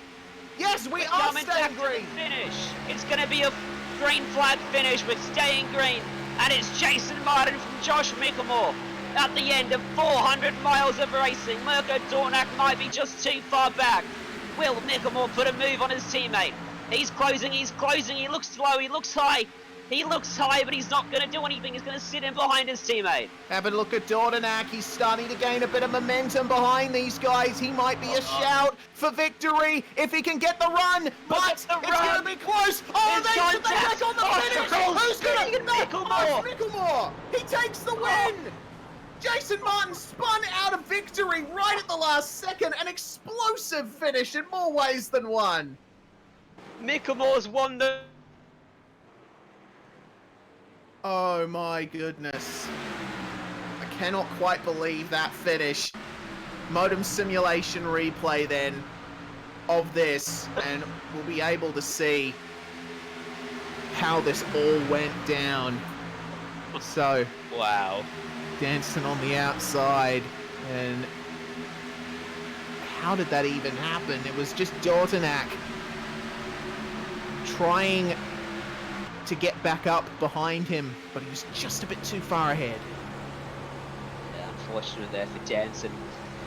It's an unfortunate incident that turned him around, and then Dornak, this incredible run he got after unfortunately turning Danson. The double slipstream down the back straight, you see him chasing it down to the inside line. And then Micklemore, he didn't want to make the move on his teammate, it seemed like. He was just waiting till after turn 4, and he pulled out there. Dornak followed and got the draft. And then this run, he gets to the inside, he just makes contact with Josh Micklemore, and they all spin. Micklemore kept it straight, crossed the line in first place, and then took some huge hits. He absolutely did, and you know who the big winner out of all of this was at the end of it? Was Kevin Hill, because he managed to secure second. Oh wow, that's incredible for Kevin Hill to come home in second place after that we didn't see him all race long, and he's finished in second. He'll be very stoked with that. Dornak from 22nd to 3rd in the end. We'll run through the results here for you. Dwayne Burns from 23rd to 4th. Those two, the biggest movers in this race. And then Jason Martin finishes in 5th place. Shane Bowen in 6th. Sheridan and Bowen, both of them coming from almost nowhere to finish 6th and 7th as well. Daniel Stevens will take 8th. In 9th place will be Chris Purnell. What a shame for him. Spun 3 times and one of the contenders for victory. Drew Lalonde rounds out the top 10 with his huge number of pit stops. Brett Gerards takes 11th with Eddie Hawkes managing to come home in 12th. John King and Robert Northway ran out the top 14. And just behind them, Jake Fox and Cameron Dance, our championship leader. Matt Danson is the last car to finish on the lead lap after being such a dominant force in this race. We saw him get turned across the start-finish line. Trevor Clement was the first car to finish a lap down. He was 2 down. Patrick Fleming was 5 down. Douglas was 5 down. Chris Pence, Edward Foster, Dean Mullins, Scott Corbin running out the top 24. At the back of the pack was Michael Skurlock, Danny G. Well, there we go. That is the end of the race, but we still have driver interviews to come. And this is going to be quite the interesting one to behold. Of course, we're not quite able to... Can we just ask who we're talking to at the moment? This is Josh Micklemore. It is Hello, indeed. fellas. Micklemore, welcome to the commentary box. The race winner, Josh. My goodness, and you took it at the very last moment, but not quite in the circumstances you probably imagined. Yeah, it wasn't the way I was expecting to win it, to be honest with you. I was gonna, I was working with Jace most of the race, but I thought we'd have a race at the end. I'll go high and see if I can get a run off him, but Merker ended up doing what he did. But yeah, you got to take them when you get them, so... It certainly seemed like the strategy opened up right at the end with you and Jason taking 2 tyres.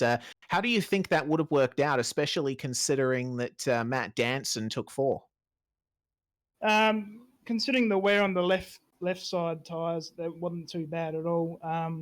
We thought more cars behind us would pit, so we were a little bit worried about that because we were right up the back. But no, we weren't concerned about the tyre wear on the lefts compared to the rights and that sort of thing, compared to what Danson had. So, well, nonetheless, you've managed to take victory after 2 green-white checkered attempts, and The green-white check has certainly added something to it. First time on a SimSpeed broadcast, but from your perspective, it must have been a little frustrating because after 400 miles of racing, you guys would just want it to be over at that point. Yeah, pretty much. I don't want to see too many yellows. I like to see, run green flag, run to the end sort of thing. But yeah, it's the way it is sometimes, unfortunately. Well, nonetheless, victory for you at the Michigan 400, and that certainly sets you up in terms of the championship. You'll get a nice haul of points out of this one. Who would you like to thank, Josh? Who gets it done for you? Yeah, so just like to thank Mitch Motorsport boys, Jason Martin, Daniel, and also Robert Northway and James Robbie were working with them tonight as well. So thanks to them and the team, BK Designs, and you guys are putting on a hell of a show. Thank you very much, Josh. That was Josh Micklemore, your race winner in incredible circumstances here at the Michigan 400. And I believe that will bring to an end proceedings for tonight because, goodness me, it's been a long one for us. It's been a long one for the drivers. But man, Ryan, I've had fun. That was a sensational finish, and these NASCAR races, they always seem to bring about a crash to the line in the major series, and just an incredible race, all race long, strategy, hard racing on track, some hard luck out there, some incredible fight back stories, and in the end, Josh Micklemore, he was there in the right place at the right time. He certainly was, and that's what it's all about. Well, the fun has stopped here, but it doesn't stop for the rest of the week. Tomorrow, we've got the Oceanic Endurance Championship right here on the iRacing Esports Network, presented by ourselves at SimSpeed TV. On Monday, we've got the iRacing V8 Series. Tuesday is Just Send It. Wednesday, Sprint Series Australia. And Friday, AOSC. So it's a packed week of racing on SimSpeed TV and on the iRacing Esports Network, and we hope that you can join us for those. Thank you very much, of course, to Mike Ollett and the Majors admin team for setting this series up. Thank you very much to Ryan for joining me in the commentary box. Thanks to Jay as well for bringing us those fantastic images from what was an excellent race. Your race winner is Josh Micklemore in round 11 of the Majors, the Michigan 400. We will see you next time.